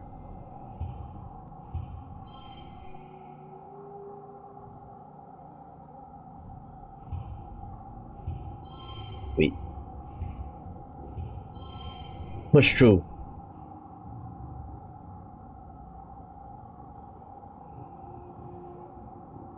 Push through. You try your hardest, but even with the full force of the defense squad, you can barely keep it contained near the farms. You dart in and around the battle, throwing rocks and making noise to keep the abomination attention away from the rest of the colony. Its tentacles whip around, slapping the ground and knocking into people, picking them up and throwing the helpless bodies like dolls, only to be crushed under its massive trunk-like feet. The fields are littered with bodies of the fallen. Sweat stings your eyes, but you slowly somehow stay on your feet. Others aren't so lucky. Kamu, watch out. Tom cries out, and you look up in time to dodge a wet slap of tentacle, tripping over a body and sprawling to the dirt yourself. The faceless makes a horrible noise from deep inside its craw, flecking you with spittle as your guts liquefy from the near miss. You're close enough to feel the sick heat radiating off of it. It doesn't have a face, but you realize with horror that it sees you. The beam of plasma rifle arcs over your head. The faceless roars again and turn its terrible attention to calm. You scream and uselessly cover your head as it lumbers over you. As you scramble to your feet, you see Calm go flying through the air. He lands a few feet away from sickening wet crunch. Nem cries in horror as she runs to Calm's side, but it's too late. His body is bent in an unnatural angle, his eyes open and his face frozen in stupefied horror. He looks unreal, like a Max mannequin. He's just gone. Like that. Nam lets out a primal scream of pain and you can see the thought ignite in her mind, contorting her face with ugly fury as she stands up to launch herself at the faces again. You grab her arm, she yells at you in wordless rage before collapsing to her knees, throwing her body and Calm sobbing like the scared teenager she is. They can only stand and watch. You hear a colossal cracking noise and look up to see the faces stumble towards the stratospheric. With a roar that shakes your very molecule, it loses its balance for the last time and falls onto the ship. Metal screams as the ship buckles and gives away. Old pieces of quarter wing shears off as your home opens like a tin can, spilling its content into the square. The strato lurches, then collapses under the creature's weight. The abomination is slain, but as wails of grief join the whimpers of the dying, you have to wonder, at what cost? The council calls on an all-out all colony meeting to face the aftermath of the attack. In the oppressive gloom of glow, you gather near engineering with the other survivors. It's one of the few buildings that's still standing. The corpse of the fallen, faceless, still sits in the caved-in wreckage of the stratospheric. Peeling its classic pink tentacle from its horrible zipper-toothed maw, it's already beginning to stink. You can't forget what you saw. Your mind keeps replaying that terrible moment, the faces rearing up and obscuring the sky. Nam and her brother looking so small before it. Governor Yodicott was killed by the smaller creatures that swarmed command during the attack. In her absence, Seek addresses the colony. The council acknowledges the bravery of the defense squad, citing their heroism in finally taking down the faces. Oh shit. What did? The apartment is gone, the greenhouse destroyed, and fields trampled. After a year of suffering, starving, and only barely scraping by, you're not just back to where you started, it's even worse. Everything your mom sacrificed herself for, gone in one night.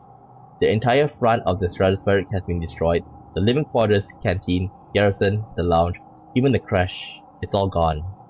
It's only by some stroke of luck that people are hiding in the crash weren't all killed. Seek solemnly reads the names of those who have lost their life.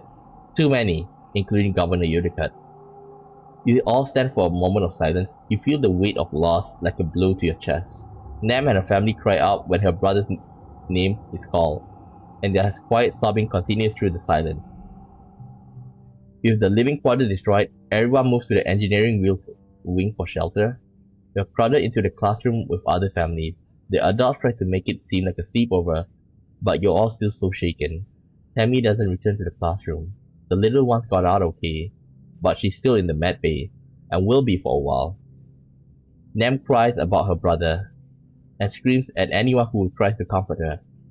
Eventually, you just ignore her grief, as painful as it is to hear her sobbing at night. In morning. You feel like you've been awake for days. You'll never fully sleep again. You try, but you keep jerking awake, crying out in fear. Eventually, you fall asleep sitting up, held in your father's arm. The sleep is fitful, but mercifully dreamless. Rest for now.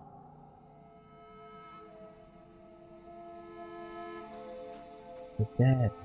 The crash is gone. Oh my god. Everything's destroyed. Everything is destroyed. Shit. I just don't understand. Why now? Why does it keep getting worse? Mars crosses her arms and sobs. What is the point of having all these scooters if I can't actually use them to buy stuff we need? Like, hello? It's not like I can mail order more supplies through the wormhole.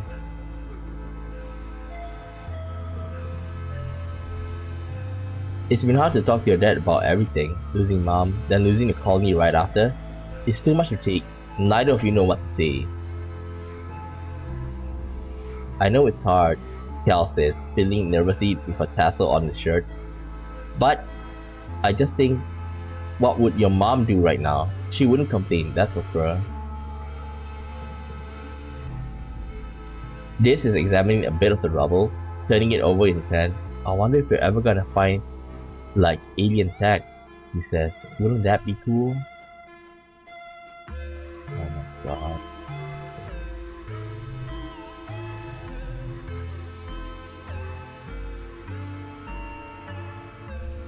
Rebuild. Engineering is crammed with families what belongs is salvaged from the destroyed living quarters. You could spend your crowded temporary lodging in the classroom or help the adults try to fix things, rebuild. First month of quiet passes, each day plodding one after another. You still have trouble sleeping in the classroom barrack, but there's nowhere else to go. Every day you wake with the others, try to make the best of it. Grief and anger come in waves, not just for you, but for everyone. Some days are better than others. You are assigned to help rebuild the walls. The first part of the month is just spent dragging away the wreckage, sorting it into salvage or recycling it. But by the time that's done, Through disassembling parts of the stratospheric, I delivered enough salvage that you can begin work patching up the walls. A sense of urgency permeates the crew. After everything, people need to feel safe. This is on the work crew review, something he does begrudgingly. Walls didn't help the first time, he grumbles. Whenever anyone asks for his opinion, we should just tear them all down and live like the animals do. If someone planted a bunch of building on my land, I'll be pissed off too.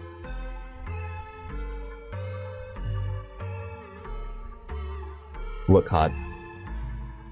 By the end of the month, you've made noticeable progress. There are other priorities and not a lot of construction material. But when last year's mushroot harvest is done drying out, you'll be able to do more. Even if this is right, and that it didn't help the first time, it's better than doing nothing. Get to work.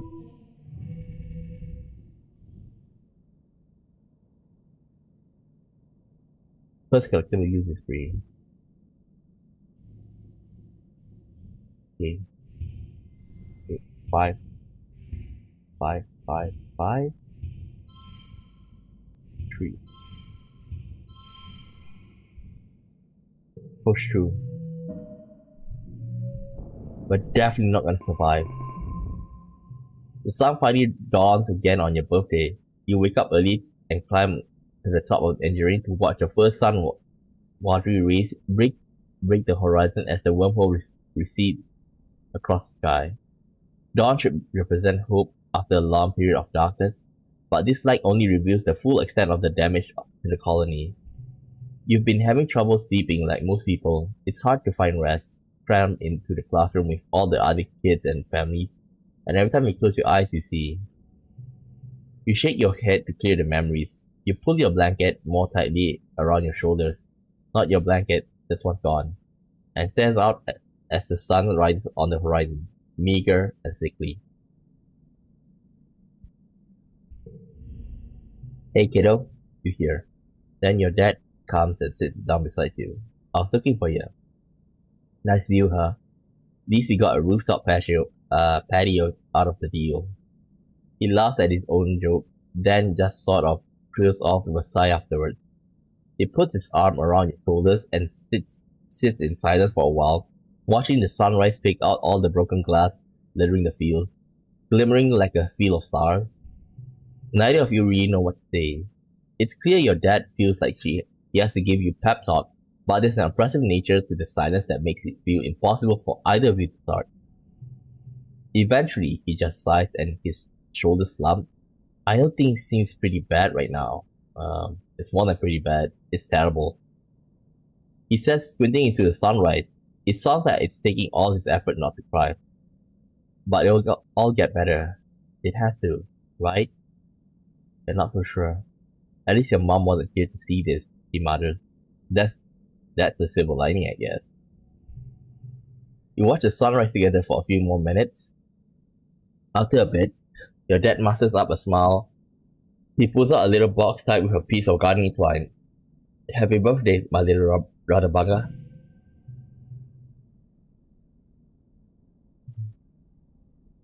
You know what it is before you open it. Your old medallion. The one your dad made, with the sun on it to represent the earth, was broken during the attack. In all the chaos, you didn't even notice, but your dad did, and made you a new one. It's just that you remembered. A similar design with a wormhole this time to represent Vertumna. You thank him and squint out at the swirling wormhole, still barely visible in the brightening sky. It's so massive and awe-inspiring this time of year, but it always seems like a herald to disaster. You're happy to watch it fade away into the daylight. Your dad slaps you on the back. What a birthday, huh? Here's hoping they all get better from here. You both head back downstairs to the wreckage of the canteen, where they put up temporary roofing with whatever tarps and scraps they could find. The colony nanoprinters, the few that still run, have been working day and night to replace the necessity of life, but larger construction projects are going to take some time. Aunt Anne has coaxed the kitchen nanoprinters into making soy gruel and press bars. Life-sustaining, but depressing. You and the other colonists eat your breakfast in stony silence as you mentally prepare for the day. Chief and Mr. Seek has taken over as the interim governor until the council can elect someone new. Last week, they held a mass funeral for everyone who died. There's talk of turning the stratospheric destroyed front half into a memorial shrine after everything useful has been salvaged. There's still so much to do. Next one.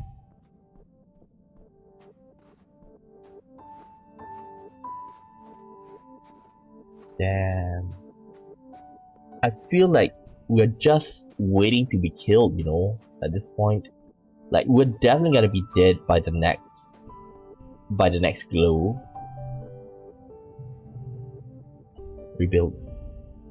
You're assigned to help out in geoponics. The agriculturists have been hard at work trying to salvage whatever they can of the ruined fields and the destroyed greenhouses, but there's still a lot of work to be done. Your dad has taken over as chief's cultivator. Succeeding your mom was already difficult for him. Now, there's this. He's never been the kind of guy to hide from hard work, but he's been pretty distant lately. Carl's working on geoponics of 2 of course. He smiles and when he sees you. Hey Tsukamu, there's lots of stuff to do. What do you want to work on?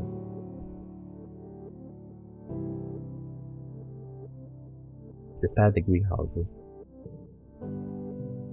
The geodesic domes, miraculous prefab modular structures your parents brought from Earth, are in shambles. Much of the glass and metal is beyond repair, destined for the recycler. You and Cal help clear away the debris. When that's done, you help drape tarps over what's still standing so that the drifting spark snow doesn't pile up inside and affect the soil acidity. Anything that can't survive outside a climate-controlled greenhouse needs to be harvested and sent to the kitchens so that it can be preserved. Canning, janning, jarring, dehydration, ancient techniques you've learned about in school, but didn't think you have to put into practice so soon. Tammy visits almost every day. He says it's to pick up the day's harvest, but it's just so he can visit Carl. Huh? Damn it!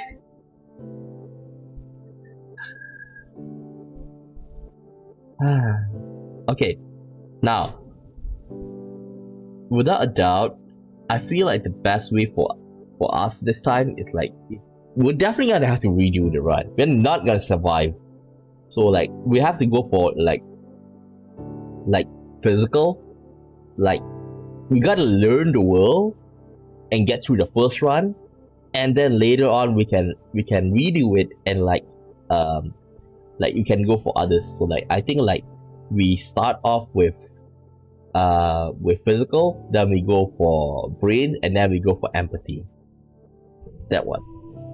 Or social. Getting lost in the fog.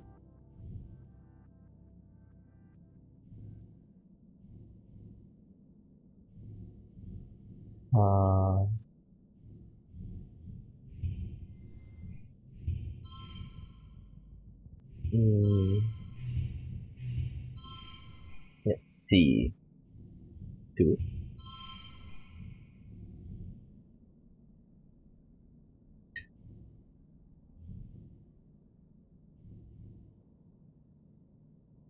Damn it. Oh.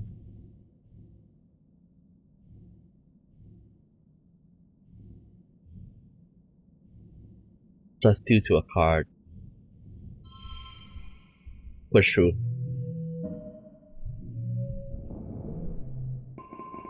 You're eating in the mess tent when you hear something rumbling. Your bowl and cutlery started rumbling. People look around in alarm. Could it be another attack so soon? You begin to hear shouting from the inside. Someone runs to the tent. There's something falling from the sky, they shout. It's on fire. You join a crowd of people leaving your temporary structure to gather in the colony square. People squinting up to the milky, quiet sunlight, pointing and gesturing wildly. It's impossible to miss that thing hurtling towards you from space, like a great big ball of fire coming straight for you. Is this it? Is this the end? After all you've been through, a meteor's gonna land in the middle of your already ruined colony and kill you all? What the hell? Miles grabbed your shoulder. It's another ship! She exclaimed. Look, it's another spaceship from Earth. Excitement ripples through the crowd. Could it be? You stare up, unbelieving at the rapidly approaching ship. The flames of the end of its entry into the atmosphere dissipate, but a thick column of greasy black smoke trails behind it. Soon you can hear the whistle of rippling through the atmosphere at terminal velocity. It's coming right at us! It's an enormous ship coming at you way too fast. The ship reverse thrusters fire, trying to slow it down so it doesn't smash a billion pieces when it hits the planet. Everyone scatters to take cover. You crouch behind some rock, throw your arm over your head and squeeze your eyes shut. You hear the massive spaceship touch down in the geoponics, plowing through the fields, grinding over what was left of the greenhouses. You're thrown to the ground from the face for the force of the impact as sharpness and sharp small rocks zig past your head. It grinds along like some roaring monster, cutting a great scar through the colony and kicking up an enormous cloud of dust. Finally, the ship comes to a creaking, shuddering halt. You and the other colonists carefully crawl out of your hiding places, coughing and rubbing your eyes. The new ship is half buried, obscured by dust, but you can tell it's from Earth. You squint to make stencil letters, heliopause. A hatch open in its side and silhouettes begin to emerge. Silhouette with guns. Soldiers march out of the dust and quickly surround all of the remaining colonists. More soldiers form two parallel lines from the ship to the square, their guns in parade rest, and a lone figure strides down to the center towards you. Greetings, fugitive of Earth. Huh? The man says, spreading his hands wide. A dismayed murmur ripples through the crowd. The adults exchange significant looks. Chief Engineer Instance tries to slip out of the crowd, but she is stopped by the line of soldiers. The man smiles. He has a broad, easygoing smile that doesn't match the threatening aura of the soldiers, nor the smoke ruin of the ship behind him. I'm Commander Lum, he says proudly. As captain of the heliopause, I come to render aid and bring you to justice. Listen to the others. Zeke steps forward out of the crowd. You're not the commander of the heliopause, they say firmly. Governor Uricot was expecting Commander Morikawa. Everyone is surprised. Uricot had been in communication with the ship for how long? I am captain of the heliopause, Lum repeats stubbornly. Then adds, according to the chain of command, we sustained significant loss of personnel when we went through the wormhole. You can't help but notice many of the soldier exchange looks this time. You wonder how many people had to die before Lum became commander. As commanding officer, Lum continues, I declare this colony to be under our protection. As such, you are all subject to the laws of Earth. Zeke bows. Now, they stammer. There's no need for dramatics. We are a diminished colony, as you see. Governor Uricot died in the most recent attack, and Fluorescent passed away a few months ago. Even Technician Halitosis is gone. You see, we're quite leaderless. Wait, your mom? What would these Earth Corps have wanted from your mom? You notice Chief Engineer Instance is being held with her arms behind her back. She glowers at Lum with unbridled hatred. Lum turned to the assembled colonists. Well, why don't we fix that? He declared. Say hello to your new governor. You hear a few gasps of shock and outrage, and Lum raises his hands placatingly. Let's not pretend you don't need our help. And we could simply arrest you instead, but there's no need to demoralize your little colony further. Judging from the number of guns on display, you don't think you are given a choice in this. No one knows how to react. A new governor from Earth? Nearly 100 new colonists, most of them trained soldiers? What does this mean for the colony? Oh god, we did. The crowd disperses slowly. The council members follow Lum back to the heliopause, presumably to talk about the future of the colony. You track down your friend. So what do you think of these new people, Mars asks. They're going to boss us around. Tangent nod. They don't live here. They don't know what it's like. And they're going to swoop in and act like they're better than us? She shrugs her arms around herself. Do you see what they were doing to Instance? The entire colony, now twice as many of you, sets to work on salvaging the wreckage of the heliopause, tearing it down, combining with the status rate remaining engine section. Spirits are high, though the new colonists from the heliopause aren't like any people you've met before. With their uniforms and weapons, they're more like an invading force than rescue. You weren't sure what this means for the colony, or for your future. Mid quiet. As the dust settles, you rebuild your colony around the new ship, the Heliopause. The new arrivals, soldiers mainly, are aloof at first. Many sees you as fugitive. Together you build new walls, living quarters, greenhouses and massive bunkered garrisons. The Stratos engineering wing is the only reminder of your old colony. The Heliopause brought enough rations for another 5 years, as well as reach seed bank and working hydroponics. Finally, an end to the slow starvation you felt for years. They also have more guns and explosives than you've ever seen in your life. Even the ship has guns. A full stomach, a roof over your head. The promise of safety convinces most Stratos colonists to accept Helios. In turn, Helios decided that you criminals pose little threat. A grudging peace is brokered between two groups. You decided they aren't so different really. They are even Helio children born among the stars just like you. After a month of hard work, you and your dad move into a new quarter, and you have your own bedroom for the first time in your life. You place a picture of your mother on the shelf beside your bed. You step out onto the very own balcony to watch the new colony. It's ground buzzing with so many strangers and strange new ideas. You feel something rising in your chest that you haven't felt in some time. Hope, excitement. What will new day bring? You gotta get out there and find out. I rush outside to greet the day. Huh? Damn you! College buildings on the trellises in the garden. Hey, it's Gamu. Can you pass me that? Yeah, that thing. You push one of the supporting beams into position and he hammers it together. He hangs from the top beam, kicking his feet before dropping to the ground. There. Stable as anything. He dusts off his hands. I'm glad you found me. I was talking to Tammy earlier. She said something, about you. And it got me thinking. He looks around and makes sure you're alone. Looks at you and her. You don't like her or anything, right? It's not like that. Cal says after a short while, are you sure? Because she seems you shouldn't lead her on like that, bro. It's totally rude. She's really sensitive person. He smiles shyly. Well, for me and her is kinda like that. Well, kinda a lot like that. I really like her, okay? And I think she likes me back. He scratched the back of his head. Well, with Tammy, it's hard to tell sometimes. Tammy is sitting on the couch in the lounge, reading a book to a small group of older children. They squall and fidget as she finishes the book, then disperse like puffballs on the wind. Tammy sighs and closes the book, looking up at you with a gentle smile. I'm trying, but ever since the crash was destroyed, there was really no keeping this group together. I suppose they were getting too old for the crash. Her smile goes from a little sad at the edges. But isn't it nice to imagine everything is still how it was before? I haven't seen a real baby in years. Damn. Wait, who's this?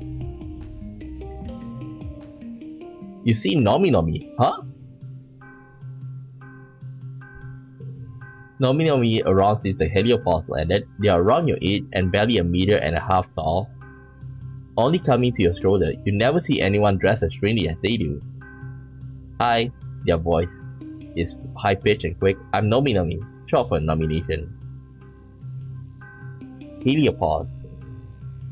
They do a little twirl and bow. That's about her gender. I was so happy when we landed. I found out you colonists have not boy and not girl kids people too. Sometimes people on the Helio didn't get it, but honestly I grew up with them, so they kinda get used to it. I was always told growing up that your colony was kind of backwards and weird. I would probably find you all banging rocks together and grunting like cavemen. Imagine my surprise when I got here and you have like actual adults who are like me. Wow. Anyway, you probably already knew I use they them as in Nomi. Sure has their act together, and gosh, Nomi is so cool. They have unbeaten high score in Laser Fable for 2 years running. I doubt anyone can beat them.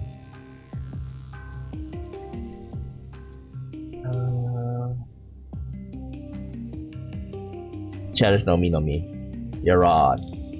Okay, helps you install your on your holopop and explains the rules. Laser Fable is augmented reality game where you bounce hologram lasers of real objects nearby. It's speed based, so you're running off and bumping into each other, and there are extended house rules about when it's legal to block each other's lasers. Nomi. But because physical red.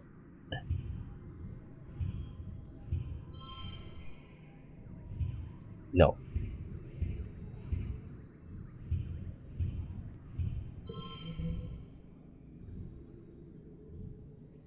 I think this is how we should go.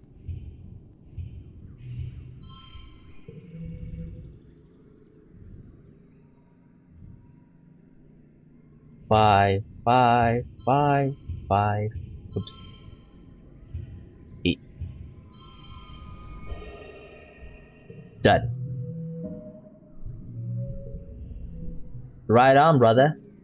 Nami gives you a high five, then with a couple of quick flicks on their gauntlet, gives you a kudos for winning. They explain this how they play Laser Fable with the kids from Heliosphere. Except, they mostly don't want to play anymore. They say they are too old for it. They just want to be soldiers now. Except Rag, he's still cool. Wait, who's this? The colony is full of new people. Everywhere you look, you see a stranger. Disorienting after growing up in a closed spaceship. They never expected to meet any other human that were made on Batuna. Huh? You bump straight into one of these new people while you're jogging out through the colony. Oof! He laughs and holds you steady, brushing the imaginary dust off you. Dust off you? Huh? Is it like dust off you? Imaginary dust off of you. Oh, dust off of you. And giving you a wide fang smile. Hey, it's one of the kids from Heliopath. I think his name is Rag.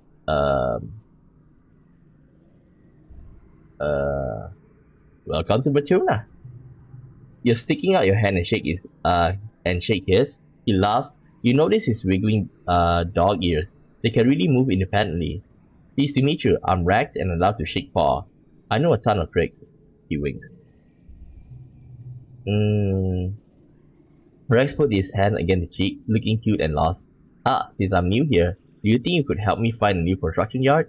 I thought I might apply a job there. I'll take you there. You walk into the command, everything moved around since Heliopause landed, but the construction yard is still in command where it always was. At the entrance you met Mars, filing her nails and looking like she was waiting for somebody. Why hello cutie, he says to Rex. Where did you come from? He looks her up and down and grins. I'm just an angel who fell from the sky, darling. You try not to gag as the two of them flirt. You give a loud ahem and point Rex towards the construction yard. He looks back at Mars over his shoulder and winks as he leaves. Let's talk to her. What are we going to do? You're the cut, Mars muses, sniffing a tissue. Without a governor, we're totally lawless. What if someone tries to take my stuff? We have the heliopause. What happened to this? Maybe we deserved it, just muttered. The new ship didn't save us, it just delayed the inevitable. When their food and weapons run out, we'll be back when we started. Didn't they learn anything? Yeah. Quite surprised, you know. All of this happening? Well... Can I check? Well, at least we got new people. How about Nam? Nam looks around at all the new soldiers that arrived on the Heliosphere. They look so cool, she mutters. Why didn't we act more like these guys in the first place? Want to train together? Getting your butt kicked. Nam suggests you practice some hand-to-hand combat, then kicks your butt in absolute most literal sense. He leans over while you are lying on the floor, completely gasped. You okay? She laughed. I didn't go too hard, right? Huh? Who's this? This new boy from Heliosphere is a couple years older than you. He's very handsome. And the missing arm, huh? Gives him a little battle-scarred vibe. He stands tall and ready for action even though it's a normal boring day. The other recruits milling the garrison give him a wide, respectful berth. He sees you staring and gives you a curt nod. My name is Vase, Lieutenant Olivasius, he says, considering you with a glint of challenge in his eye. And you are?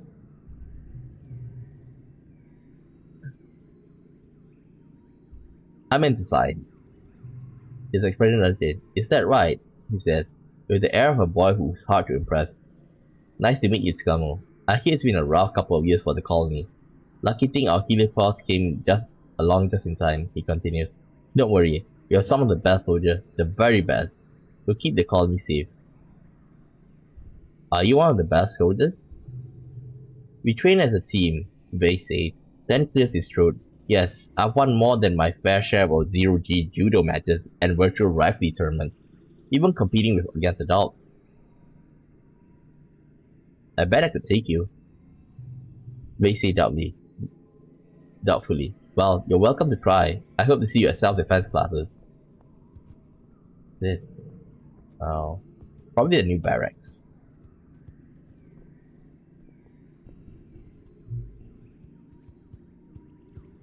Tang!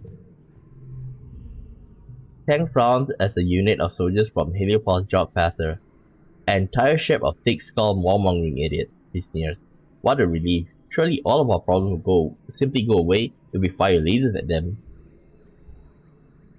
Okay, give me a second. Give me a second. Why do they keep on coming? Report.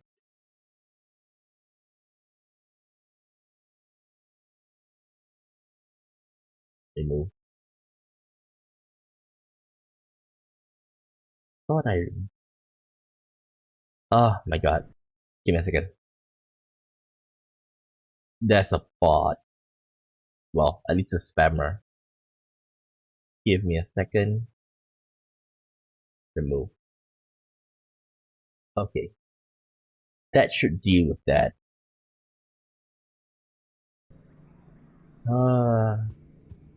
Let's explore the place first.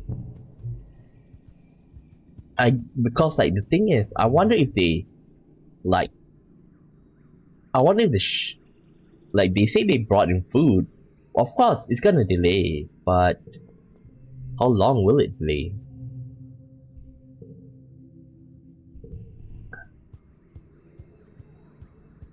Like 5 years? But also, can they take them down? This command. Wait, view supply depot.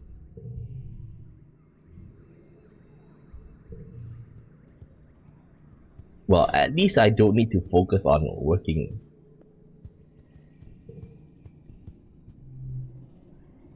Even though it hurts, you find yourself wandering over to geoponics. It feels not good to be here.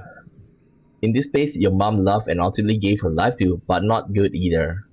It feels like when you have a bruise, you can't stop yourself from pushing on it because the pain reminds you the injury is real. Like your mom dying is this huge invisible wound, poking at its forces to feel something instead of just being numb.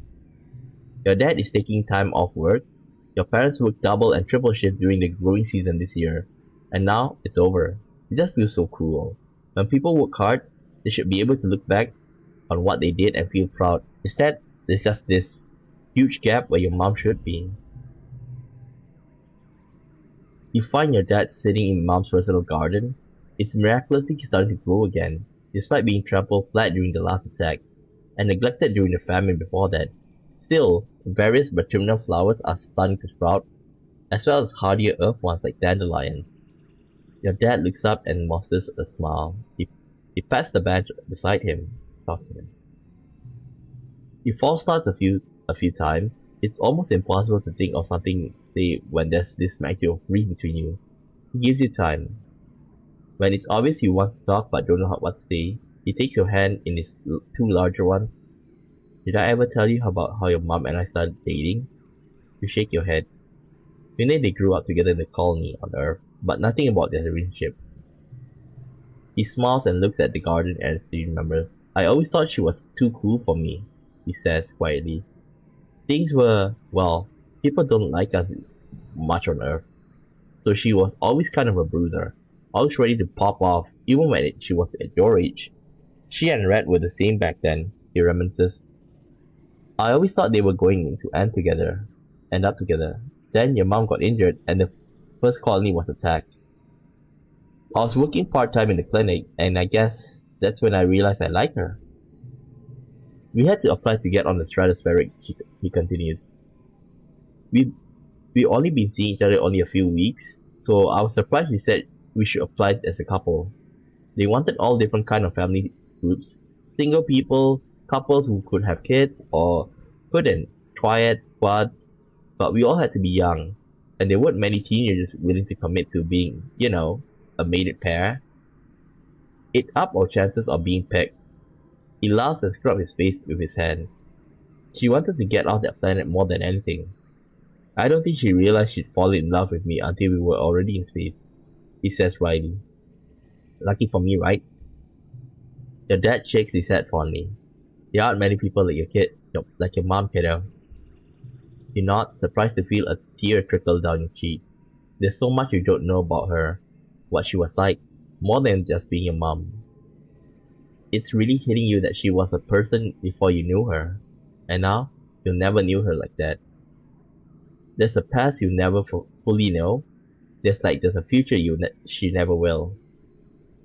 Your dad puts an arm around your shoulders and you sit like that for a long, long time. Like every pollen season, your dad gets the shimmer. The pollen is bad this year. Thick, heavy clouds of pink. Even your eyes are a little itchy. And your dad's not the only colonist spending the week in bed. You can hear other people sneezing as you walk through the quarters, bringing him a hot trippet soup.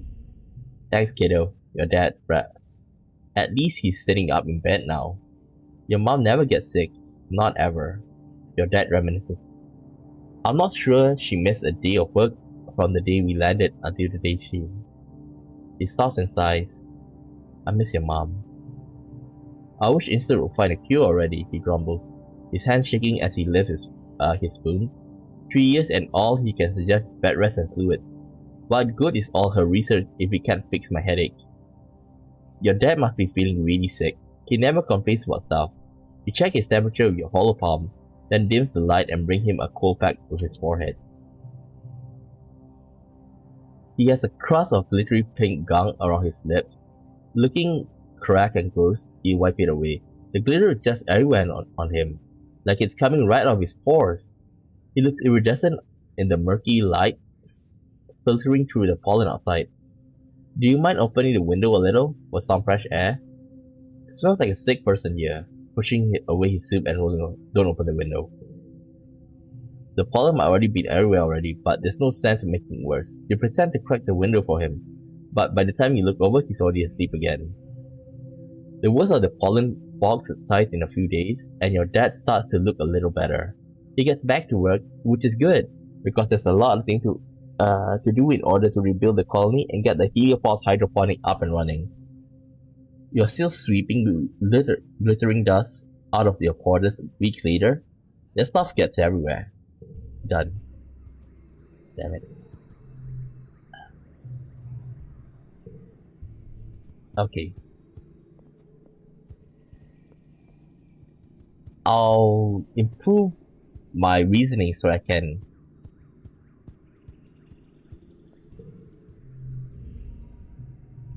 I'll improve on Tang. Like, I thought like this is gonna be the end because like, things aren't looking good. But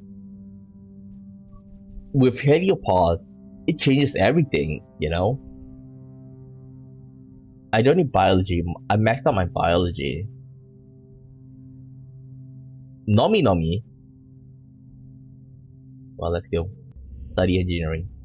It's time for your end of term project. You partner with Tang and Nomi to come up with a project that uses everything you've learned about math, physics, computing, robotics, architecture, and astronomy. I know, Nomi exclaimed. We should go down to the helio engine room and see if we can make us think of anything. Great idea. That's not actually that's not a terrible idea actually. Tang agrees slowly. We could do a comparison of Helio's superior engine and talk about how Earth technology improved in the years between stratospheric and heliopause leaving Earth. Naomi nods and excitedly and leads the way. No offense, but we also had way better fun than you guys, Naomi explains as you head down into the belly of the Helio. You know, like government funding, right? Like not just dark web stuff, but actual factual space travel budget. People were so mad when you guys left. The world didn't believe Strato would even make it off the planet. But when you did, everyone left behind got super competitive. So our technology is like so much better. You and Tang try not to roll your eyes off Nomi chatters away. Just split up to take a look at all the different components of the helio engine. From the cooling system to the nanocell reactors to the complicated banks of computers that all once house the helio much less powerful onboard AI. The helio might be newer, but nothing beats congruence. You are leaning in to take a look at some of the faded warning signs about pacemakers when you hear Nomi yell, oh no, guys, I think I broke it. Help, I'm stuck.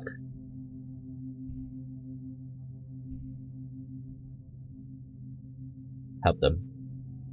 You and Tang rush over to where Nomi is sprawled out in a tangle of cables wrapped around them like a nest of snake bugs.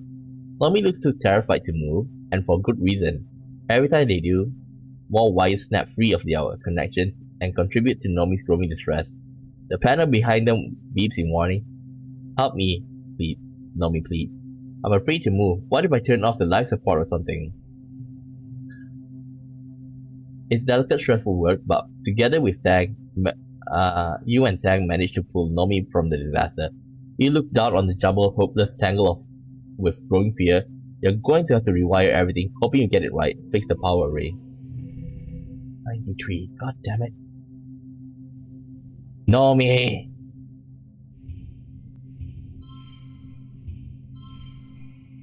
Next.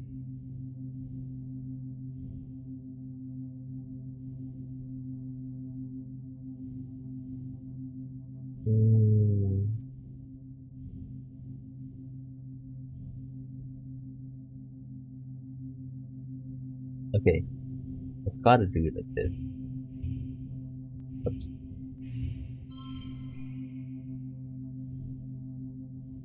Maybe this. Nope. Let's draw. 5. Good.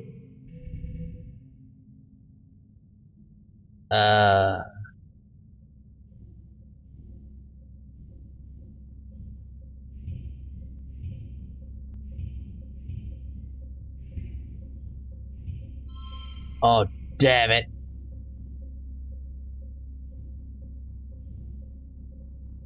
Oh my god.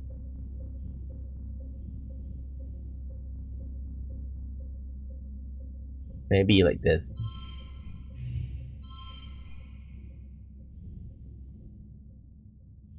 Wait, this is mental, right? Give me a second, let me check. Oh boy. 105 stress. Give up.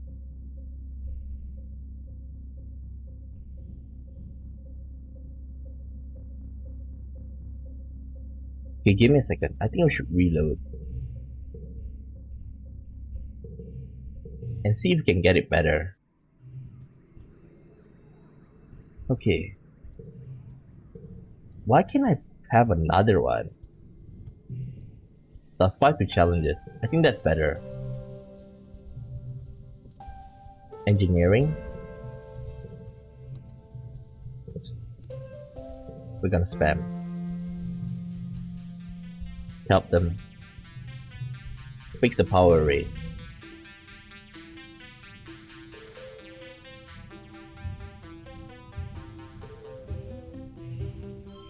16.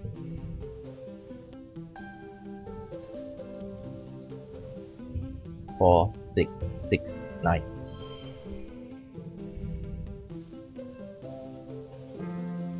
Get this one over here. 3.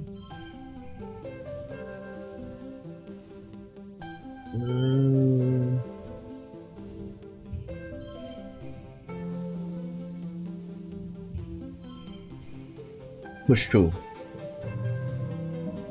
Push through. No skill changes. Oops.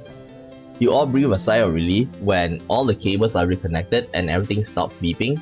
I knew we could do it, Nami says, looking relieved. And now we know how it all works. No me. Engineering, reasoning. You work together on your final project. It's full of schematic on how the Helio engine works. Nami contributes some intensely detailed drawing, and Tang makes sure everything is correct. You write up the comparison between Helio and the less complicated Strato. Congress looks over your work. Congratulations, you three. This is wonderful work. You officially passed, but there's always more to learn. And more to teach the others. By the way, she adds a wink. Good work repairing the power array as well. Don't worry, I won't tell.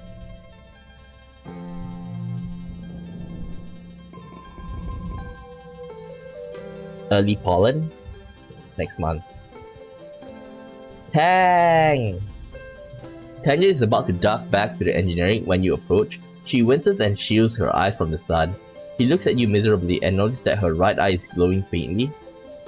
It's my new hollow eye implant, Tang says. Its ghostly glow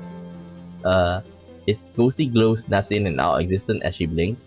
It seems to be experiencing some unpleasant side effect from you. Similar to that of an ocular migraine, Tang confesses. Instincts warn me that this level of visual information can be difficult for the human brain to comprehend at first. You agree to follow her into engineering and get out of the sun? It's similar to hollow palm, he says, she explained, still holding her forehead and squinting, but with an infinitely large screen because it's projected directly into the oculus. It used to belong to Dr. Instance, but she passed it down to me to help me work. I'm sure you'll get used to it soon. She sets her jaw and nods. Determined. I know it will. It's only pain.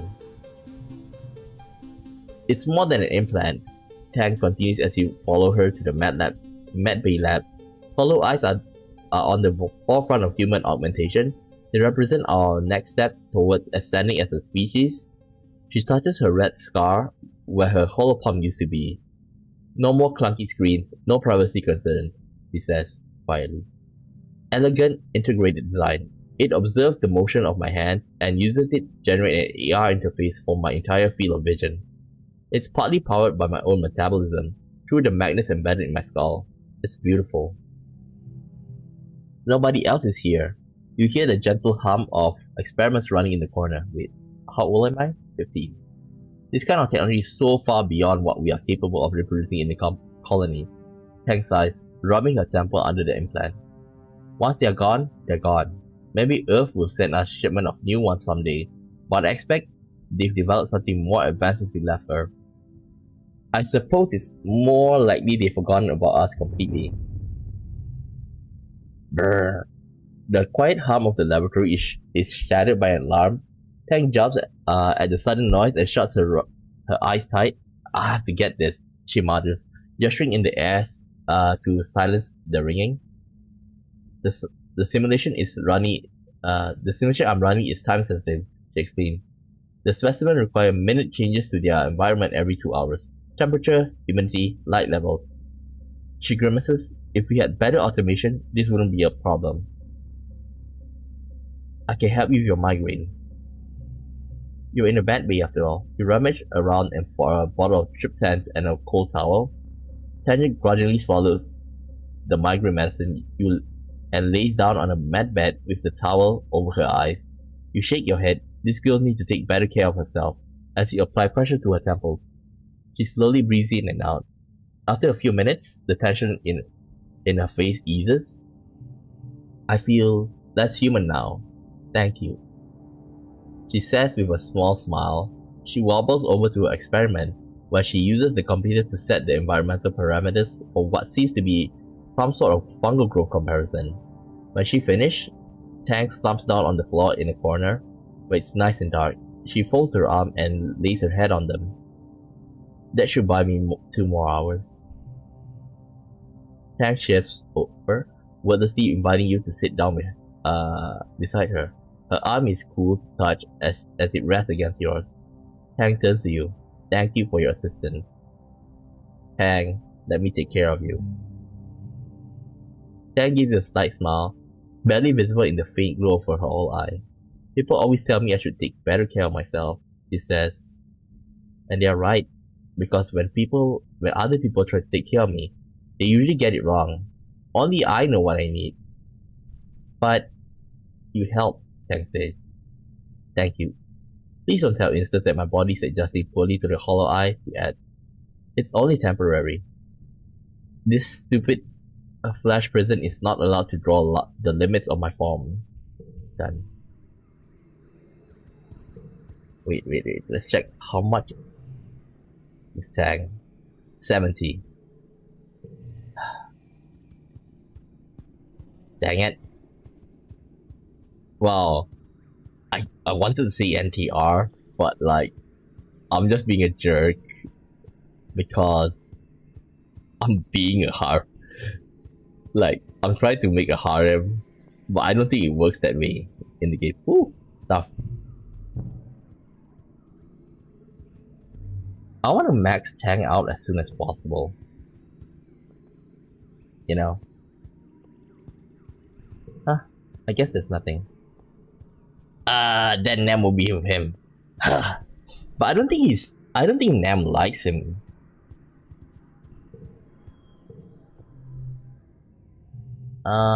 Study engineering. I don't need biology anymore. How about humanities? Nomi. You hear scuttling of metallic legs, and what the heck? A strange knee-high robot bursts into an engineering lab, going full tilt on its thick spidery leg. It slams into a wall, and hard enough to knock itself down. It seems to be having trouble getting back up again, and it's flailing its metal legs around dangerously.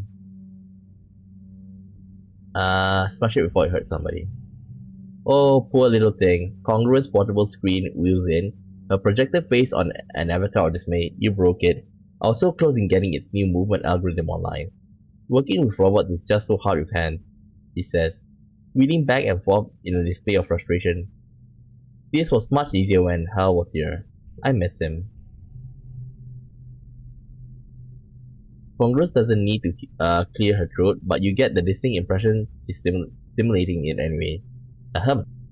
Well, if you know anyone who's more science and physics skilled than you do, let them know I need a helper. Get to work.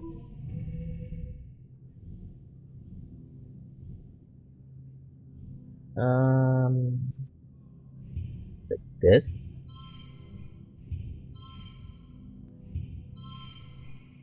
Wait.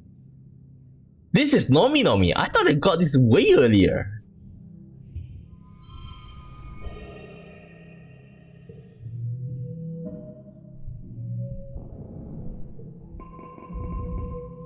I wonder if I can bring Nomi out. Nomi. Let's find stuff.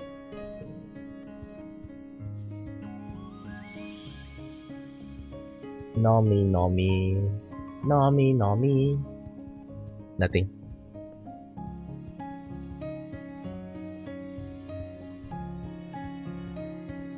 I guess there's nothing.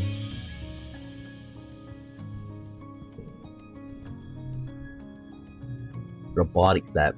Engineering 50. How much engineering now? 44. Why do I only get one?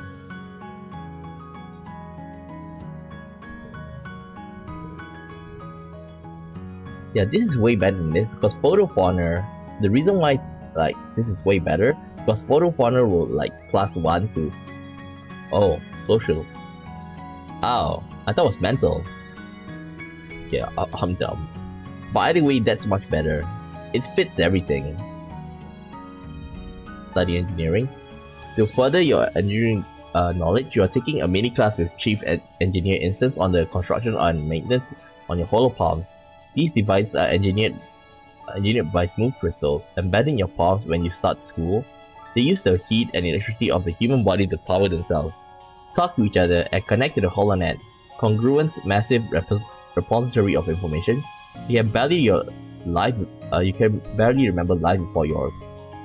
Holopalms were commonplace by the time VTuber group first formed on Earth, and the smooth is grown in the lab. Instant XP. So the physical device itself isn't hard to maintain. The difficulty is in the display of the touch interface. Instance opened her holopalm, displaying a visible projected screen floating above her palm. As chief engineer, she also has one of the fancier versions that combines with a pair of eyeglasses to superimpose a projection right onto what she sees. The interface relies on plasma voxel generators, which requires extremely small components that are impossible to nanoprint. The material will have to be mined from VTuber itself. Tang raises her hand. Is it possible to hack these devices? He asks. If the biological/electronic interface is so thin, is it possible to hack the human body? In a way, we've already begun to hack the human body, Issa replies. What do you call gene tech? Everything the body does is capable of depend on 4 nucleobases in different configurations. It's no different than congruence. Human and artificial intelligence are both built from limited code and are transformed into more by the building. Your genetic enhancements, super hearing and sight, temperature regulation, increased resistance to fear, disease, and fatigue.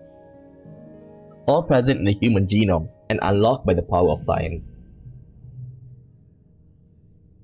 The class splits into working groups to explore installing modules onto your holopalm. You and Tangent in a group together. She begins installing a mod that will let her scan inorganic materials and get a reading of their chemical composition. What do you do? Download your own mod? Tang raises an eyebrow impressed. What module did you choose?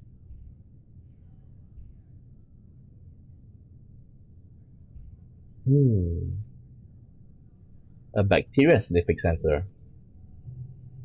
Ting, your holopalm can now help you analyze the presence of 2,000 different kinds of bacteria and other unicellular organisms.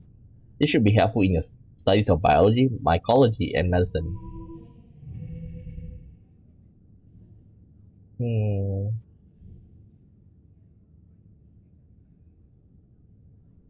Okay.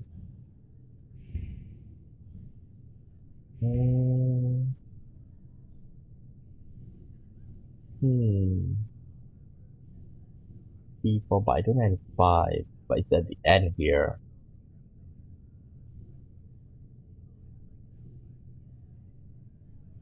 Three. Oh, 4.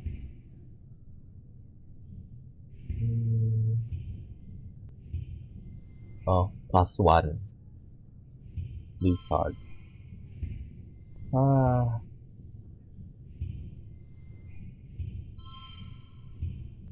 about this?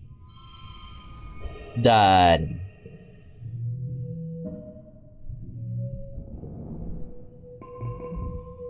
Late pollen? Uh-oh. You need a break soon. Tammy.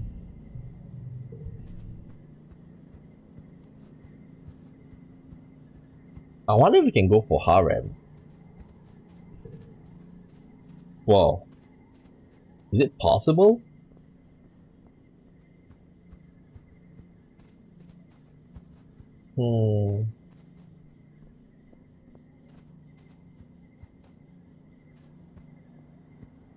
Dang it. Oh, that. You overhear your dad talking to one of the other cultivators. He seems to be upset about something to do with the new governor and the people from the heliopause. When the other woman leaves, you have a chance to ask some of the burning question you had.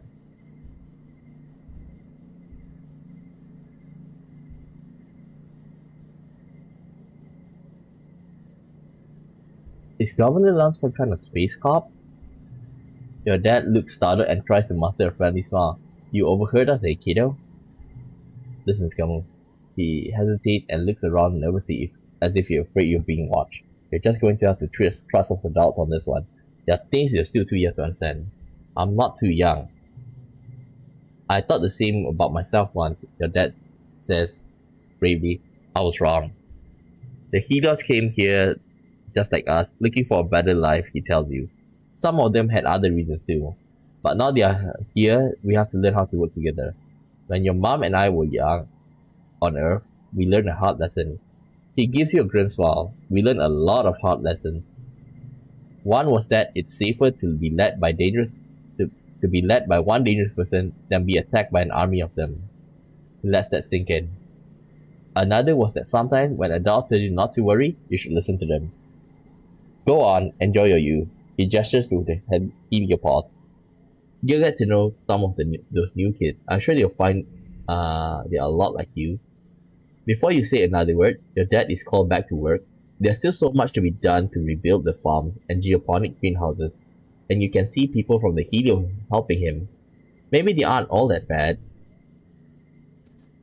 I got a feeling like it's gonna be tensions are gonna brew.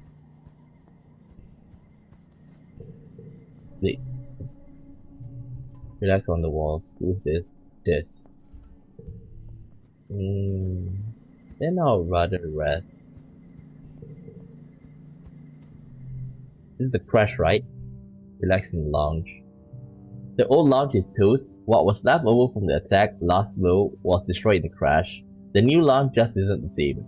You miss the beanbags and the walls covered with art you scrawled as kids. Someday, this place will feel like the heart of the colony again. But right now, it just reminds you of how the chaotic and horrible this past year has been. Relax. Ooh, both are good. Both are good.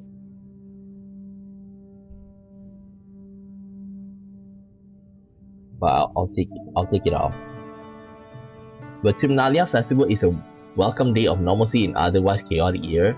Despite some lingering rivalry between the two factions, Timnalia is a chance for Helios and Stratos to come together and appreciate the bounty of the planet.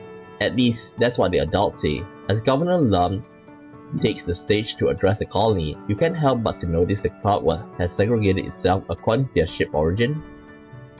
Rex shoots you away from over to the Stratos side. Nomi makes a silly face. Vase is surrounded by other young soldiers, all looking sharp in their heliopause uniform. And Tang is standing beside you. Wonder if those two ships will ever feel like a colony. A fanfare plays over the square's announcement system. Lum's honor guard do a complex drill with their drone rifles. Greetings, people of Autumna. Lum says, his voice ringing out over the square. We may be far from our beautiful Earth, but we can still celebrate and be thankful for what we have here. We've worked hard to save the League little colony from the brink of destruction, and should be proud of our work. The Helios cheer. Your side of the square is more quiet. I know some of you will be asking, Lum, how have you been doing it all by yourself? Didn't. How are you going to run the colony and solve everyone's problem and turn this planet into a paradise and look this good? Lum strikes the post to a shattering of polite applause. Well, I have to answer it for you. He continues, the old council made a lot of bad choices, like illegally leaving Earth, but I believe in second chances. So I appointed the original department heads to my own council, Lum's Council 2.0. Better not disappoint me, he laughs and makes finger guns at the department head at the foot of his podium. Stay on your toes, Stratos. I also want to promise everyone here today that we're going to make Vertumna safe for humans, Lum says. The next time those bastard Xenos attack, we're going to blow them to so many little pieces, there won't be enough left to wipe off our boots. We already got the defenses, he says, gesturing broadly to the new, taller, thicker walls. And we are building homes for everyone. Homes where people can raise children again, knowing our military men and women are keeping us safe. Big cheers from both sides this time. Some of the colonists around you have tears in their eyes, especially for those who lost family in the last attack. Lam goes on for a while, lionizing the Heliot false military strength and casting subtle digs at your failed colony experiment. Finally, the crowd disperses to set up the square for the afternoon festivities, some traditional and some new. At the table, Aunt Anne and the kids setting out the spread for dinner. There are unimaginable amount of food thanks to Heliopol's huge ration surplus and piles upon piles of xeno meat from the hunting party, and for those who can stomach it. Anne is all smiles, clearly making an effort to move on as Lum mandated, despite still mourning her lost son calm. But not even the festive atmosphere can force a smile onto Nem's face.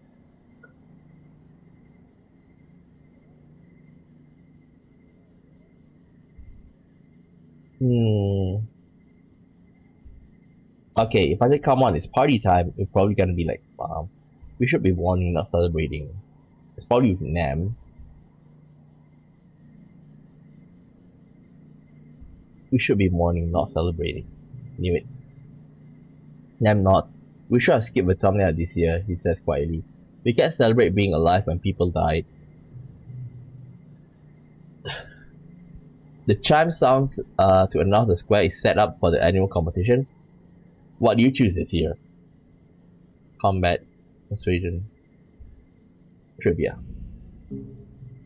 Instant is too busy to organize a science fair, so you do a Helio tradition instead. Trivia night, hosted by Congruence. You, Tangent, and Nomi all signed up. I missed the science fair, Tangent grumbles. But I've been memorizing facts to prepare. Trivia time.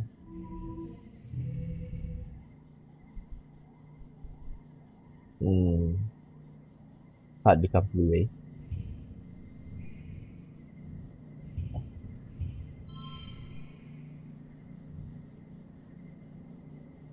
Okay, next round.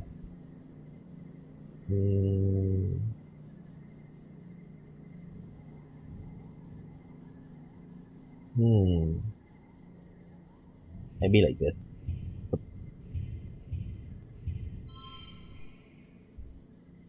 Good.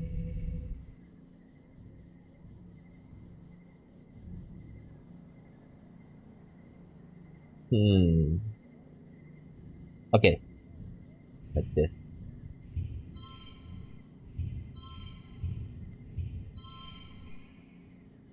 Push through. I won. You get most of the questions right. All that studying and watching Holobit definitely paid off. Popular. Trivia champion.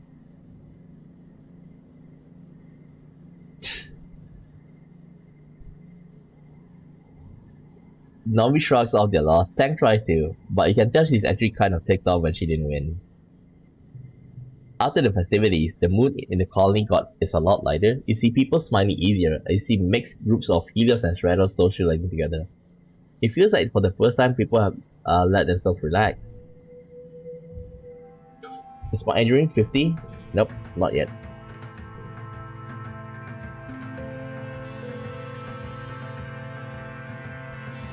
But I should do something, because like I want to gain, like I do have popular right now, which means more kudos.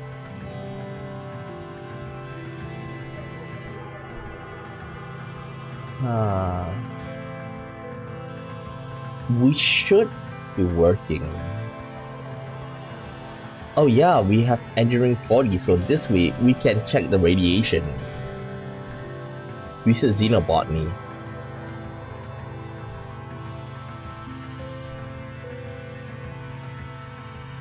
Yeah. Okay, this one we read earlier. Super confident, no problem. Yeah, you totally got a handle on this. You're an engineer wonderkind. You take all kind of precautions. You clear the area of anything that might be contaminated. You wear a radiation-proof head suit. You regularly check the radiation levels of the lab. and you have congruence on standby to call for help if needed. Everything goes smoothly.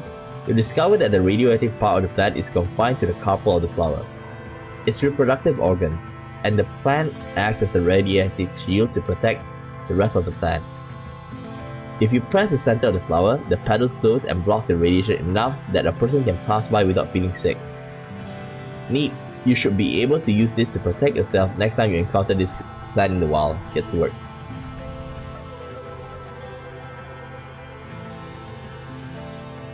First collectible use is free.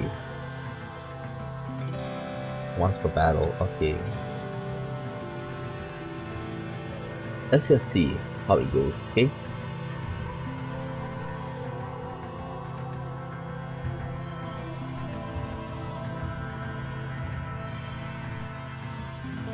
Okay, let's draw a card. Damn it.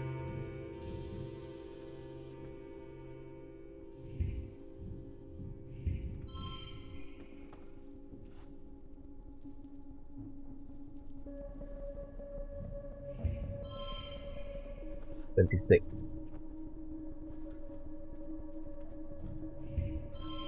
$28. Oh, got it.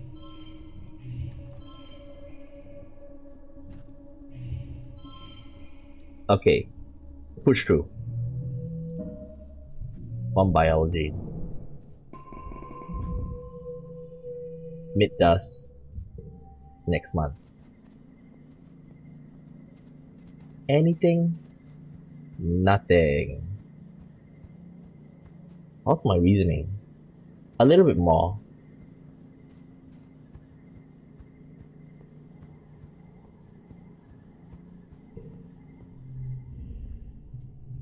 Nothing. Tang. 80. It's good to see the rest of the colony finally appreciate the work we do here, Tang says. Certainly agricultural infrastructure were necessary for our initial survival, but the attack last blow has made it clear that subsistence alone will not save us from the aliens. She clenches her fists. We need to be smarter than them.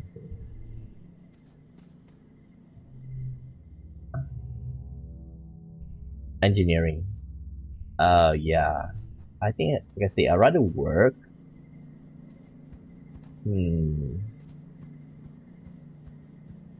Okay, what if... Okay, let's see. Oh, no. Wrong. Is there any work that I can do? Kudos. Nope, no kudos.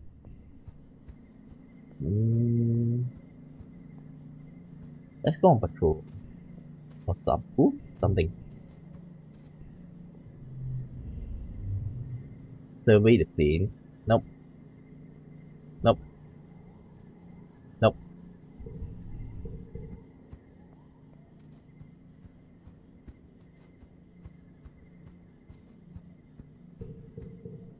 Okay, what about if we work on the farm? We are gonna get kudos.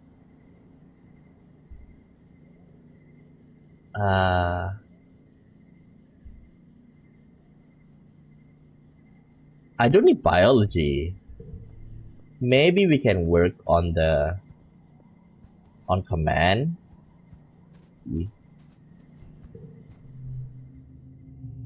Work in the depot. Organizing and persuasion. 9 kudos. Hit that. Oops. Wrong button. Build a notice board. 40% sufficient. 70% yellow. Like red instance uranium. I think like everything else is the same. I was surprised that we don't see any adults taking over from Helio. Okay, let's look in the depot. Seek rolls their eye when they see you report to the depot for your first day as a clerk. Oh, it's you. The deadpan. Well, at least you might learn something useful while you're here. The depot is where precious nanoprinter lives. Seek lords over it like a tyrant, and they don't like children. They load the depot module on the holopalm and walk you through the process. People submit requisitions for the nano printer through this portal, they explain. It's your job to program the correct routine into the nano printer to fulfill the order. Then you mark it as available for delivery or pickup depending on if we have a delivery person available. Seek grumbles, and we almost never do. With the perfunctory explanation, Seek leaves you to figure out what to do on your own. It's okay for the first hour or so, because no one puts in a requisition at all.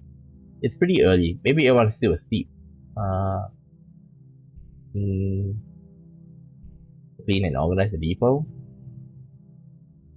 There isn't a lot to organize, but as you do store a lot of stuff here, except for things that people need all the time, like toothpaste. But you find a bucket and start to mop the floors the old-fashioned way, because there's nothing wrong with taking pride in your work. You jerk back to reality by a haptic pulse through your holopalm, your first order. You excitedly open your holopalm and read it. Elbow grease 1 gallon, it reads, from Cal Geoponics. Delivery as soon as possible. Very funny, Cal. You dismiss the phone. Wait.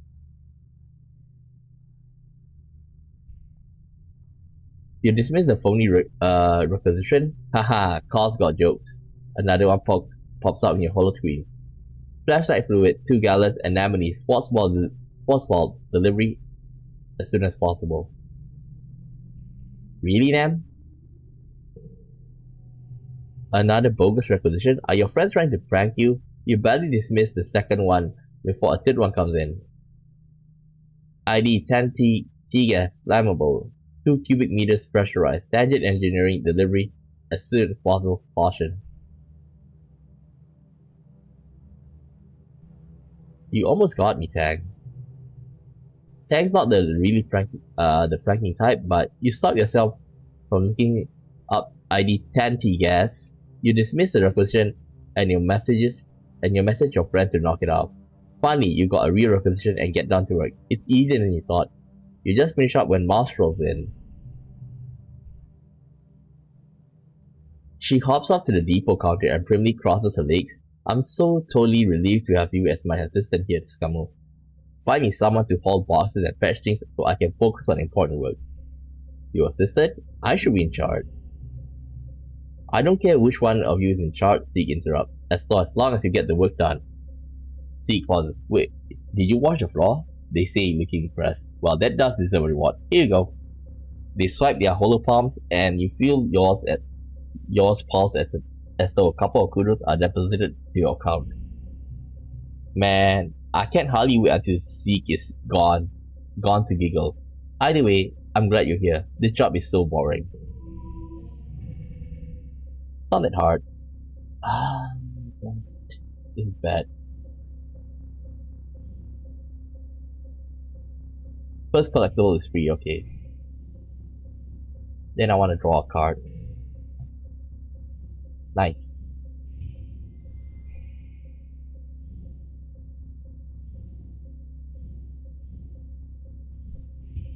Two, 4, 5, 4. Done.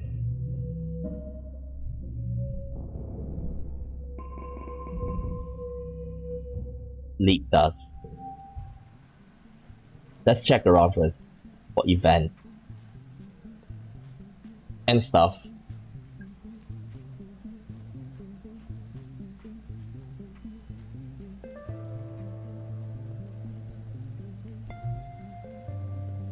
Wait.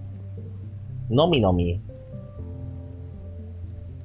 Nomi is openly gawking at the rain pouring down. Wow, they exclaim. I'm not over that water just falls from the sky here. What's next? Every day is like a whole new planet.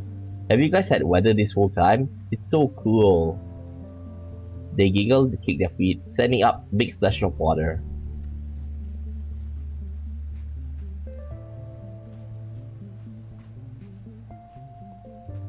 I'm almost... my organizing... Okay, one more and I get a perk.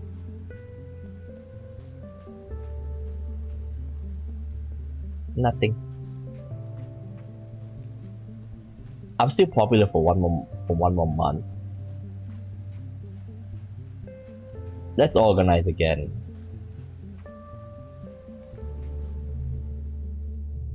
Look in the depot. You're scrolling through a hollow novel behind the desk when Tanya comes in. She pauses and looks uncomfortable when she sees you and Mars looking at her. Quickly disappears into the shelves. You and Mars shrug. A few minutes later, Tang comes up to the counter and drops a fistful of candy. She shifts from foot to foot as you ring her up, jostling up and down and rubbing her stomach. I also need something from the counter, she says quietly. Some medicine.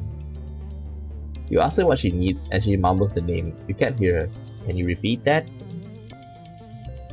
She mumbles it again a little louder. Mouse stifles a giggle. I'm sorry, what? Tang rolls her eyes. Stars, she curses. I need fart pills, okay? The stupid alien bacteria in all of the weird native food makes my stomach upset. OMG, Miles laughed. You have blue gut, really? Tang, the perfect has blue farts? Tang crosses her arms and looks miserable. You give Miles a questioning look. Blue gut, Miles says. You know when you keep farting and farting all this time, like blue dusty stuff? Miles leans over the counter to get a better look at Tang's backside. Oh no, she said dramatically. White was not the best color to wear today, Tangent. Your butt is as blue as Scum's hair. Miles crackles as Tang actually cranes her neck to look at her rear. Liar, Tang mumbles, not meeting your eyes. Just give me the pills, please. I don't want to talk about my stupid body. Be sensitive and nice. Ah!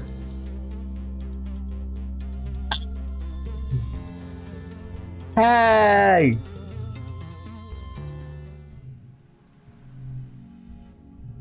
Look in the depot. Can you repeat that? Sorry, what?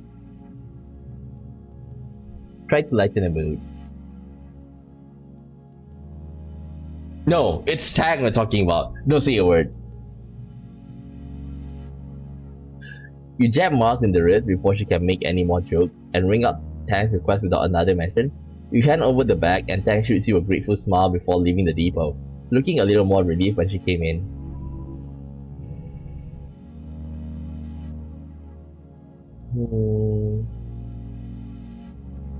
Okay.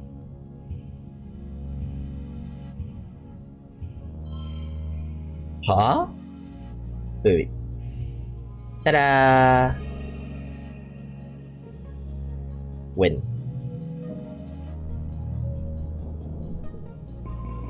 Double kudos. What did I get? Her. Ah! Good! I could equip another stuff. Okay.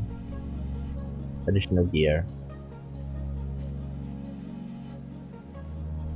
And a bit more. 66. If I'm not wrong. So... 2 more? But I do want to go for engineering, you know.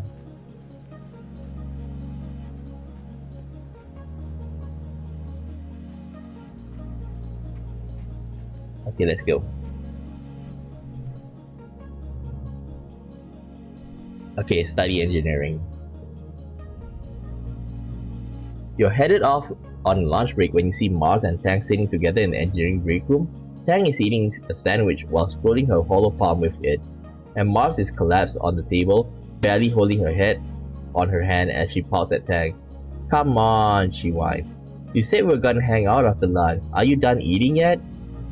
Tang takes a slow, deliberate bite of her sandwich and chews while making eye contact with Mars.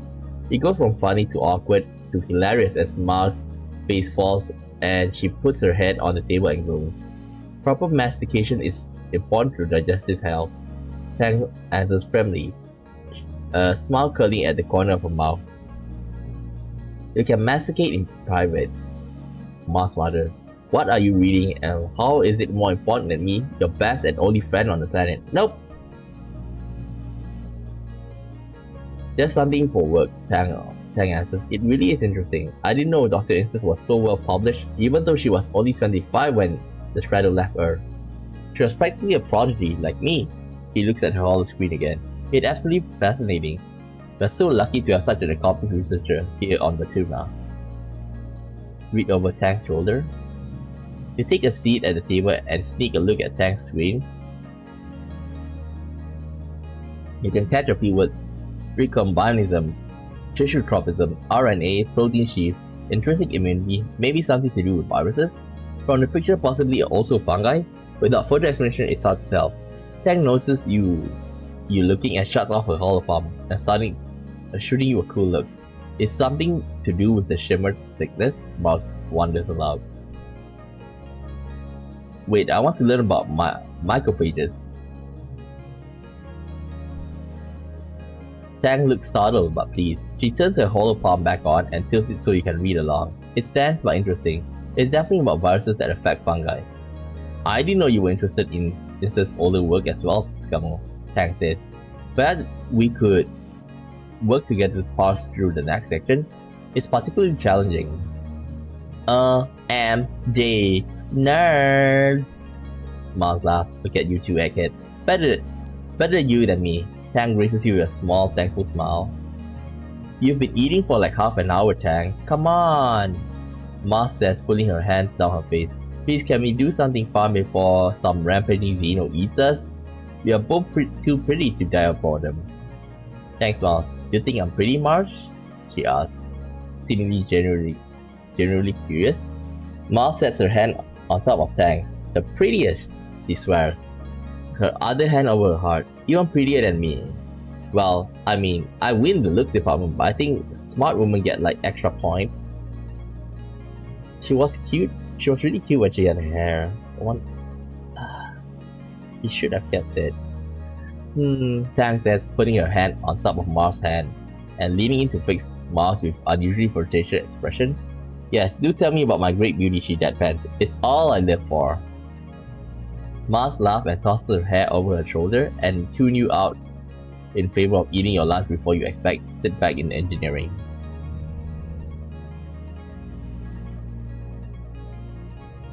Okay, draw a card. Because it is free. Paw.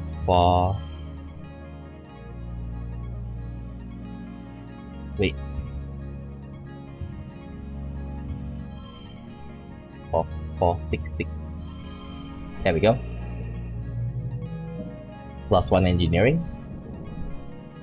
50 yet? 50. Reasoning.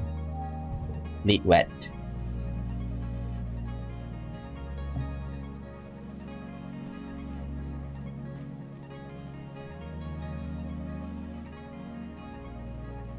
No. I wonder if we can reduce, like, if we can keep everybody alive.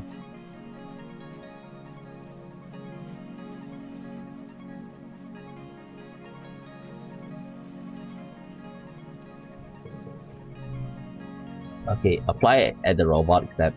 You entered the robotics lab. Watch out! Congress shout at you from the room speakers just as another weird-looking robot of unknown purpose comes scurrying towards you from across the room. It's zigzagging erratically and it looks like it's trying to make for the door you just opened. Fix the robot. Oh, Scamo, thank you. Congruent say, wheeling in on her portable screen.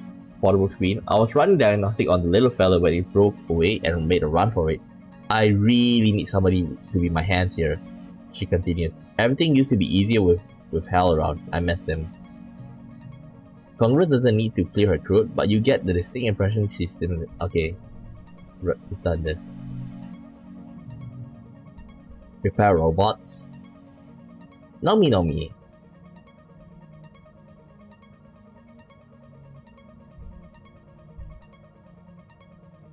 But we do have kudos. No, we go for reasoning first because we're almost gonna unlock a new perk. And by the way, how much? 81. Okay. Engineering. You and Nomi are doing independent study after hours and you come up from the beanbag chair and do a little victory pose. Yes! They shout. It worked! Look, Scamo. They throw something to your holo screen. The intro for the game QQ Bishonen Kyusetsu comes up on screen and Congruent's full room holo projector decorate the walls with a blue sky and rolling green hills. Peppy battle music fills your ear. Nomi clap their hands proudly. I installed it on the classroom mainframe, they exclaim. It's so much faster, there's no latency at all. Suddenly the lights goes out. Nomi screeches and hangs to you in the dark. Ah!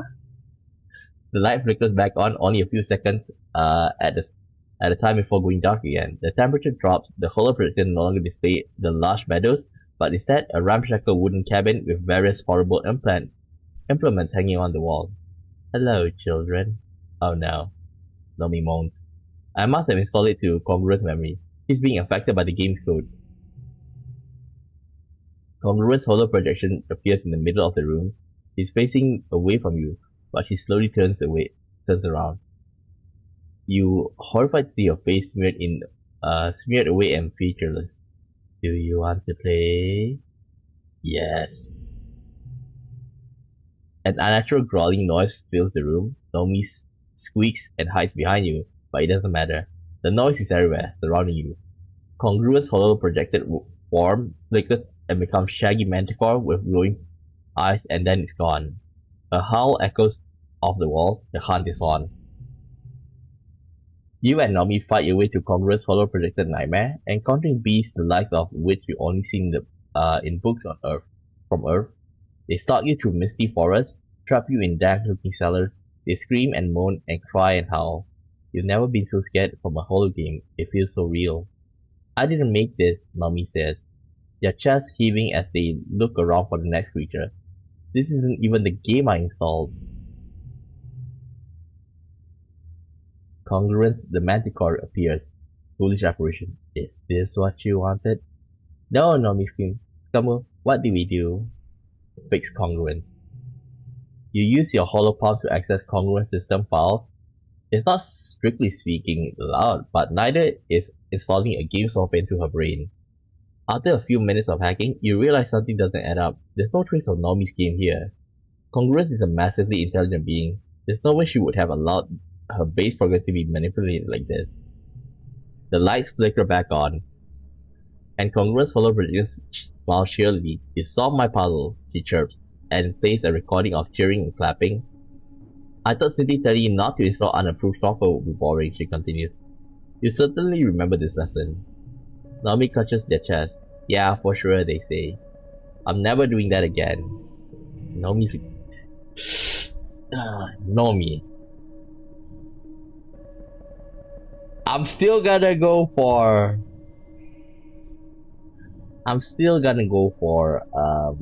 Tang. But Nomi seems good, you know.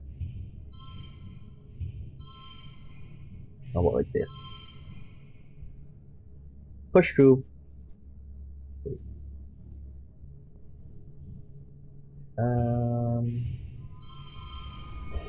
Yay. 4, 5, 6, 6. Okay, good.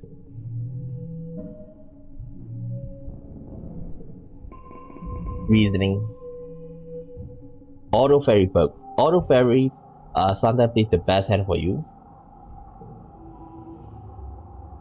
Uh-oh.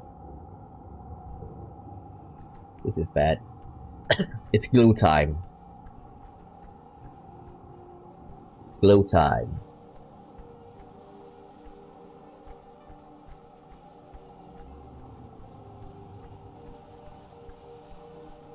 Nothing. Oh yeah. Here.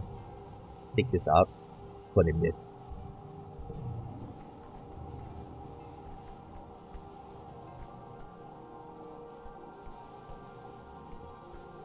It's pretty though. But also scary, because we know there's gonna be an attack. Engineering.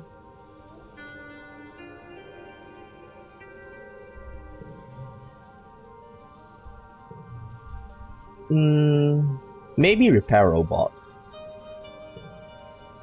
You honestly pump up for your first day in robotics lab. There wasn't enough room on the straddle for a proper lab, so for most of your life you've been warned that the bots the colony rely on, like the watering bots and the harbor lift, will eventually all break down for good. With a fully functioning robotics lab, you should be able to keep those bots active for a lot longer. Plus, there's all sorts of unused spots here. You look around and wonder at the wide array of chassis and shelves. Maybe one day you'll be able to create new robots of your own. You can't wait to show off what you can do. Congruence is so relieved to have an assistant. Since Hal died, well, Dr. Instant is too busy to help, he says as you are setting up. Tanya sometimes lends a hand, literally, but she seems to be more interested in her own projects. Chief Engineer seems to think they are lost cause, that we should recycle them, Congruence opined. Hal would never thought of they were trash. What are you excited to work on?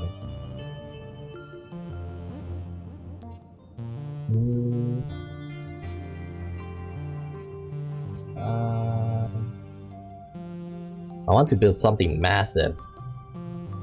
Maybe you could make me a body one day, Congruence joked. I always wanted to be 10 feet tall. Congruence goes quiet, then adds, go ahead and look around. If you have any questions, let me know. You spend the day getting to know your way around the robotics lab, meeting all the bots you're going to be working with. These broken, forgotten bots just need a little TLC. What's TLC? What is TLC? Give me a second. TLC. Meaning. Tender loving care. Okay. Tender loving care.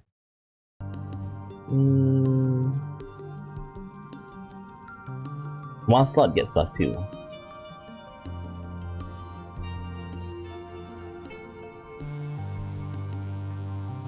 Let's see. You know, when I first got this, I was surprised. Like, who is this? It turns out it's Nomi Nomi.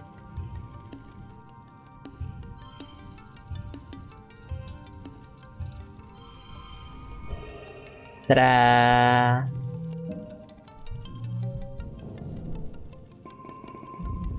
Nomi Nomi. You're relaxing in your quarters with your dad when you hear the calling siren. The enemy is here. Your dad looks up from his novel. Huh, seems early this year. We should head to the shelter in the lounge. You've been drilling on new evacuation procedures for the past month. There's no need to be a hero now that there's so many new soldiers from the Helio. It's probably best you just follow instructions and head to the lounge with your dad. The mood in the lounge is anxious. Even though the colony defenses are much better this year, over harsh conversation you can hear younger children crying constantly. Miles and Tangent are here, quietly reading something on Tang's smaller farm. Some of the civilian kids from the heliopods are here too, including Rex and Nomi. Vase and Nam are absent, probably serving guard duty. The only two missing are Cal and Tammy. Your dad runs query through Congress to find them. After a few seconds, he smiles and quickly closes the window. Don't worry, kiddo, he says. They're okay. You settle in to pass the time. Someone brings word that it's not faceless out there, at least. You hear a few loud booms from outside, so strong you can feel their shockwaves in the floor. People gasp and cover their heads, but nothing else happens. After the attack, Lum gathers everyone in the lounge and holds a big celebration for the soldiers. They're feasting and drinking and songs of valor. And as the party goes on, long into the night, some drift away in pairs, or more. Miles and Rex keep the dancing going. Even Nam seems to relax, especially when the other cadets invite her to drink with them. Cal and Tammy sit together and talk all night, giggling about something and going quiet when anyone comes near. Tonight, everyone seems convinced that this victory means the colony will be safe forever. Maybe you will be. You should want to believe it too. Done. Hello. Really quiet. 16 years old.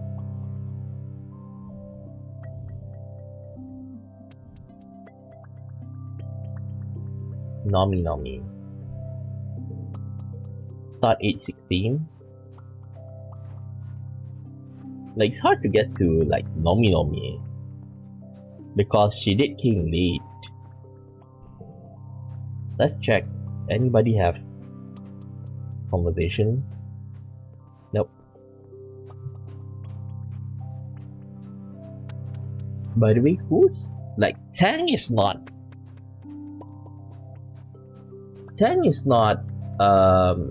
related to Instance, right? Well, maybe, but not, well, at least not their parent.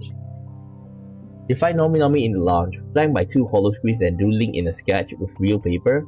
One holoscreen is playing an animated kids show, while the other is a wall of text that looks like it might be a translation guide of some kind. Nomi's attention moves between the three easily. Sketchbook, real paper. When they see you, they jump and quickly close their holoscreen, sitting up straight and clutching the sketchbook onto their chest. Oh hi, it's Kamo. They giggle, rubbing the back of their head charmingly. How you doing? Is that a different language? Well yeah, Nomi says, wrinkling their nose. It's better than the original language, but the subtitles don't tell the whole story either. Nomi sets their sketchbook aside and looks around conspiratorially. I thought you were gonna bust me for jailbreaking my holopad, they say. All the Helio kids have restrictions on what we can watch and for how long, but you guys have so many more cartoons than we had. Nomi throws their arm in the air, like the first season of Turbo Girl. Hyperjet Transform. What? I love Turbo Girl Hyperjet Transform. What? What? Nomi cries, slapping their hands to their cheek. Really? It's the best cartoon ever made. What else has schoolgirls who look like aircraft from the waist down battling evil aliens while dealing with the stress of high school life? Is it like based on Jenny? Like, I still remember watching Jenny when I was young. You have to agree, you were pretty fond of the arc in the third season when Kamiya and Otoko. Generic name, Otoko.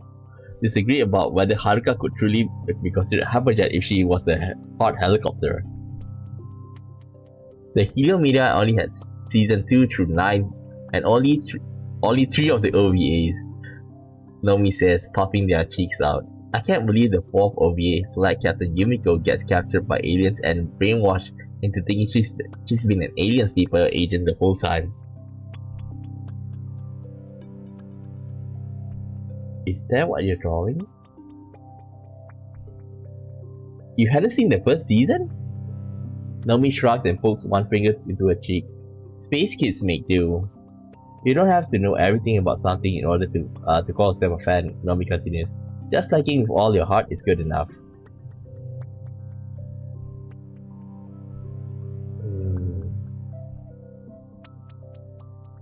Nomi laughs and flips over the sketchbook, showing off their drawings. I was drawing some fan art for the show, they say. It's some kind of fan art. Okay, I really hope...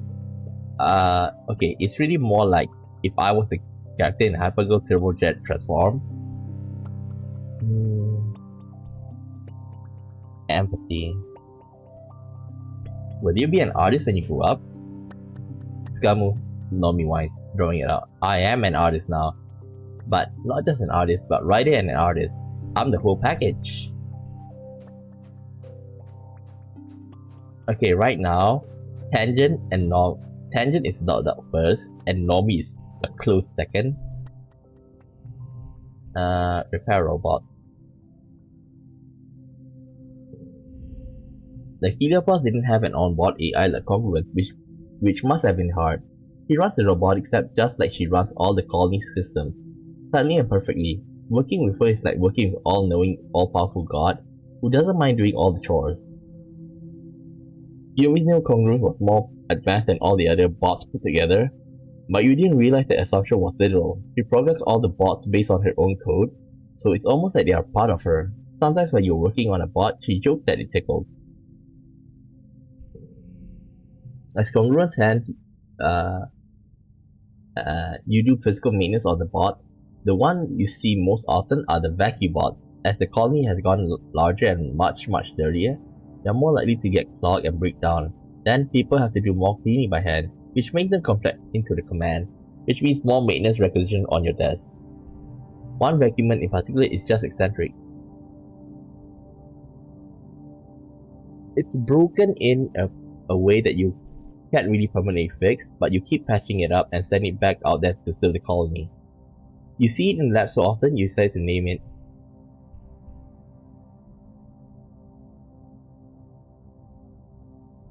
Something else. Still not quite right. More please.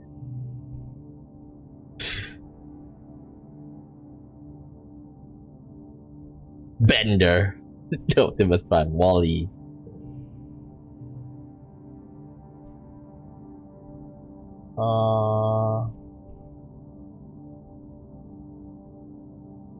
How should I name it? I don't want it to sound like a bot.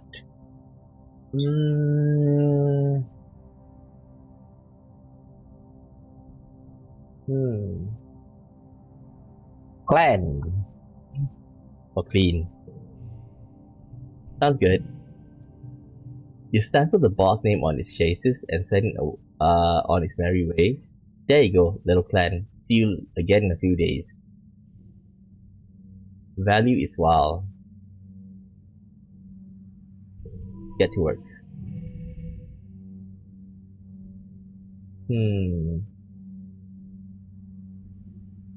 See. 5, 5.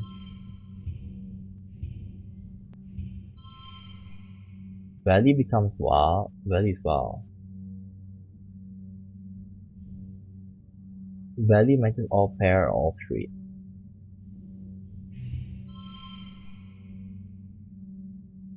Push through. Done. The sun rises again after glow, heralding a new year. It's your 16th birthday. You wake up in your new quarters, blinking into the watery sunlight. Dust motes float through the air. You take a moment to enjoy the perfection of your bed while you listen to the sounds of the colony waking outside. So much has happened in 1 year. In just a few short months ago, you thought your life was over. Now it's better than ever. There's plenty of food, the colony is safe, you even have your own bedroom. You're considering snoozing until your dad wakes you up when the reverie is interrupted by a blinking hollow message. It's a text from Tang. Joyous observance of the anniversary of your birth, it reads. Another comes in, that means happy birthday of course.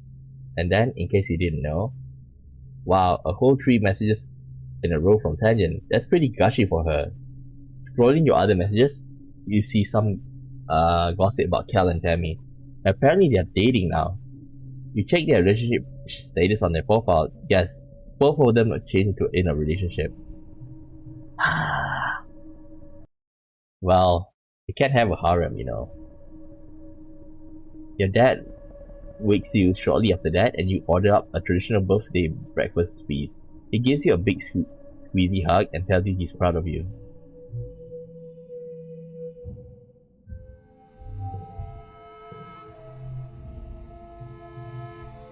How's the research going? New perk? Shop gadgets? Ooh, new stuff in the depot.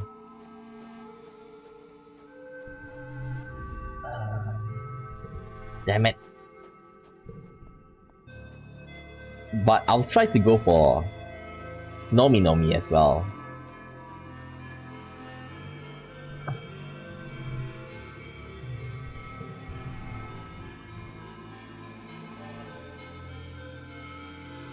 Steady engineering, first collectible is free. This is good. Ooh, these two are good.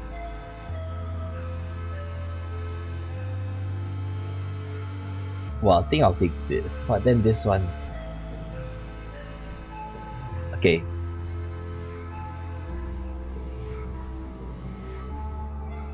Okay, let me check. Oh, this is good. Bird Specs helmet. Like, I'm looking for this. Wait, but then I think this one's better. Gear. Take it off.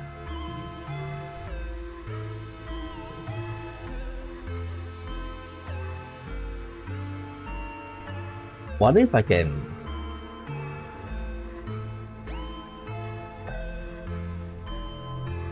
Hi Tang, how's the research coming?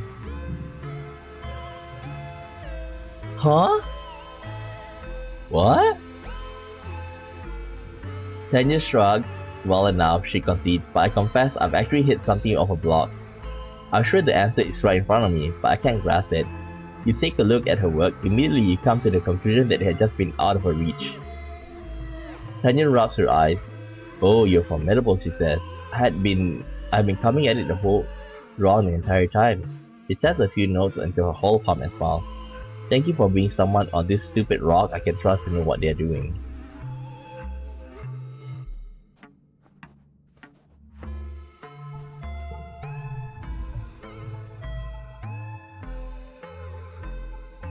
Okay. I wanna go for Nomi Nomi as well. Repair robot. You're heading to your quarters at the end of the day. As you pass by the med bay, you hear shouts and scrambling from within. Several surveyors come back with serious wounds, not the usual broken limbs and sunstroke. One of them is holding a towel to her own leg, staunching blood flow from a massive animal bite. Another looks like blinded from acid. It looks like it's chaos in there. Up in the med bay. Gosh, it's a good thing you were here.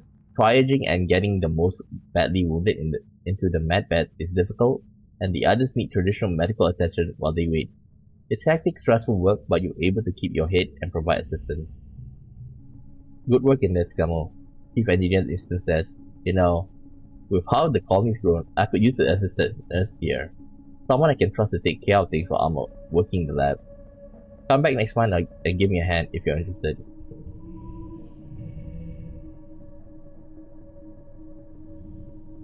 Okay.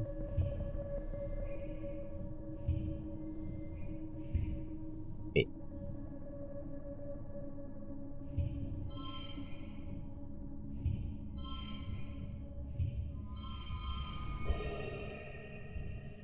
Win.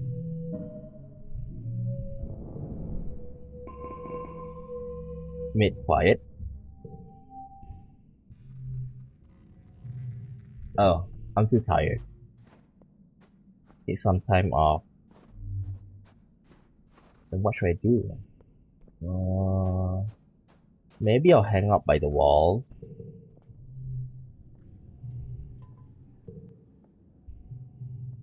After the first attack on the colony, you added lookout towers to the wall.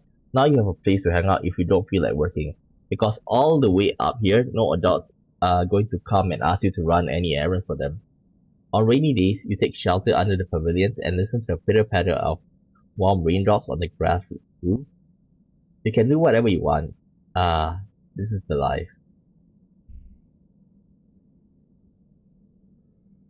It's nice to help keep watch. Sometimes you offer to fill in on lookout so someone can grab a meal. So someday you'll be allowed to work full shifts as lookout yourself. But you find out it's not as relaxing as you think.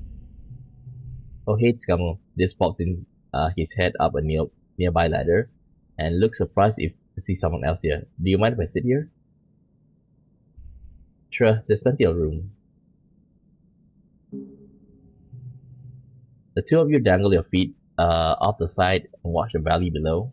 This shuffles uncomfortably and doesn't say much. You wonder if this was his private spot to be alone before you discovered it. Take it out. Oh, I think...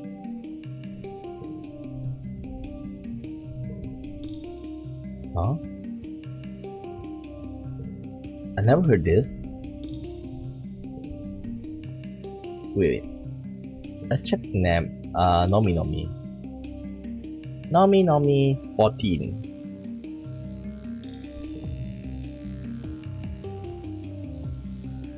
This. I love this. That crystal.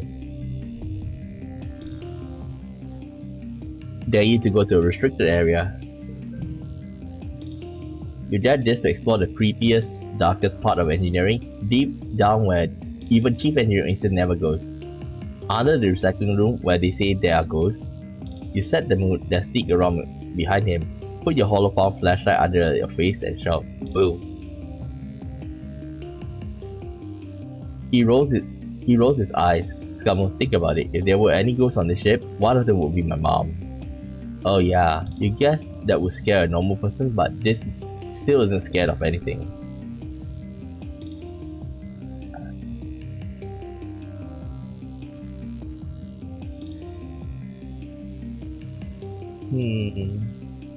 I guess that if you really want the perk, you can't rely on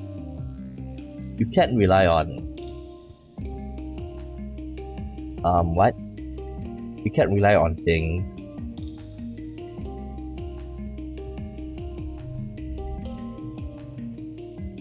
I've been thinking of changing my sleeping habit. If only. Okay, never mind. Let's give some to Nomi Nomi. Present for you. Yellow flower. You brought me a gift? They say, like because, like just because? OMG, it's coming. Thank you. How much is it? 15. Well, I think I should end the stream here because it's been more than 3 hours. Well, almost 3.5 hours. Okay, I'll continue this on Wednesday, and like I thought at first like everything's gonna be over because like you know, I thought like we had our colony destroyed, and now Helio is here. Like the only thing one of a couple of things that I'm happy about is with Nomi Nomi. And I wonder if there's harem. I'll check out the forum if there's any like harem or like multiple partners. Okay, like there's no way we can go for all harem. Okay, maybe multiple partners.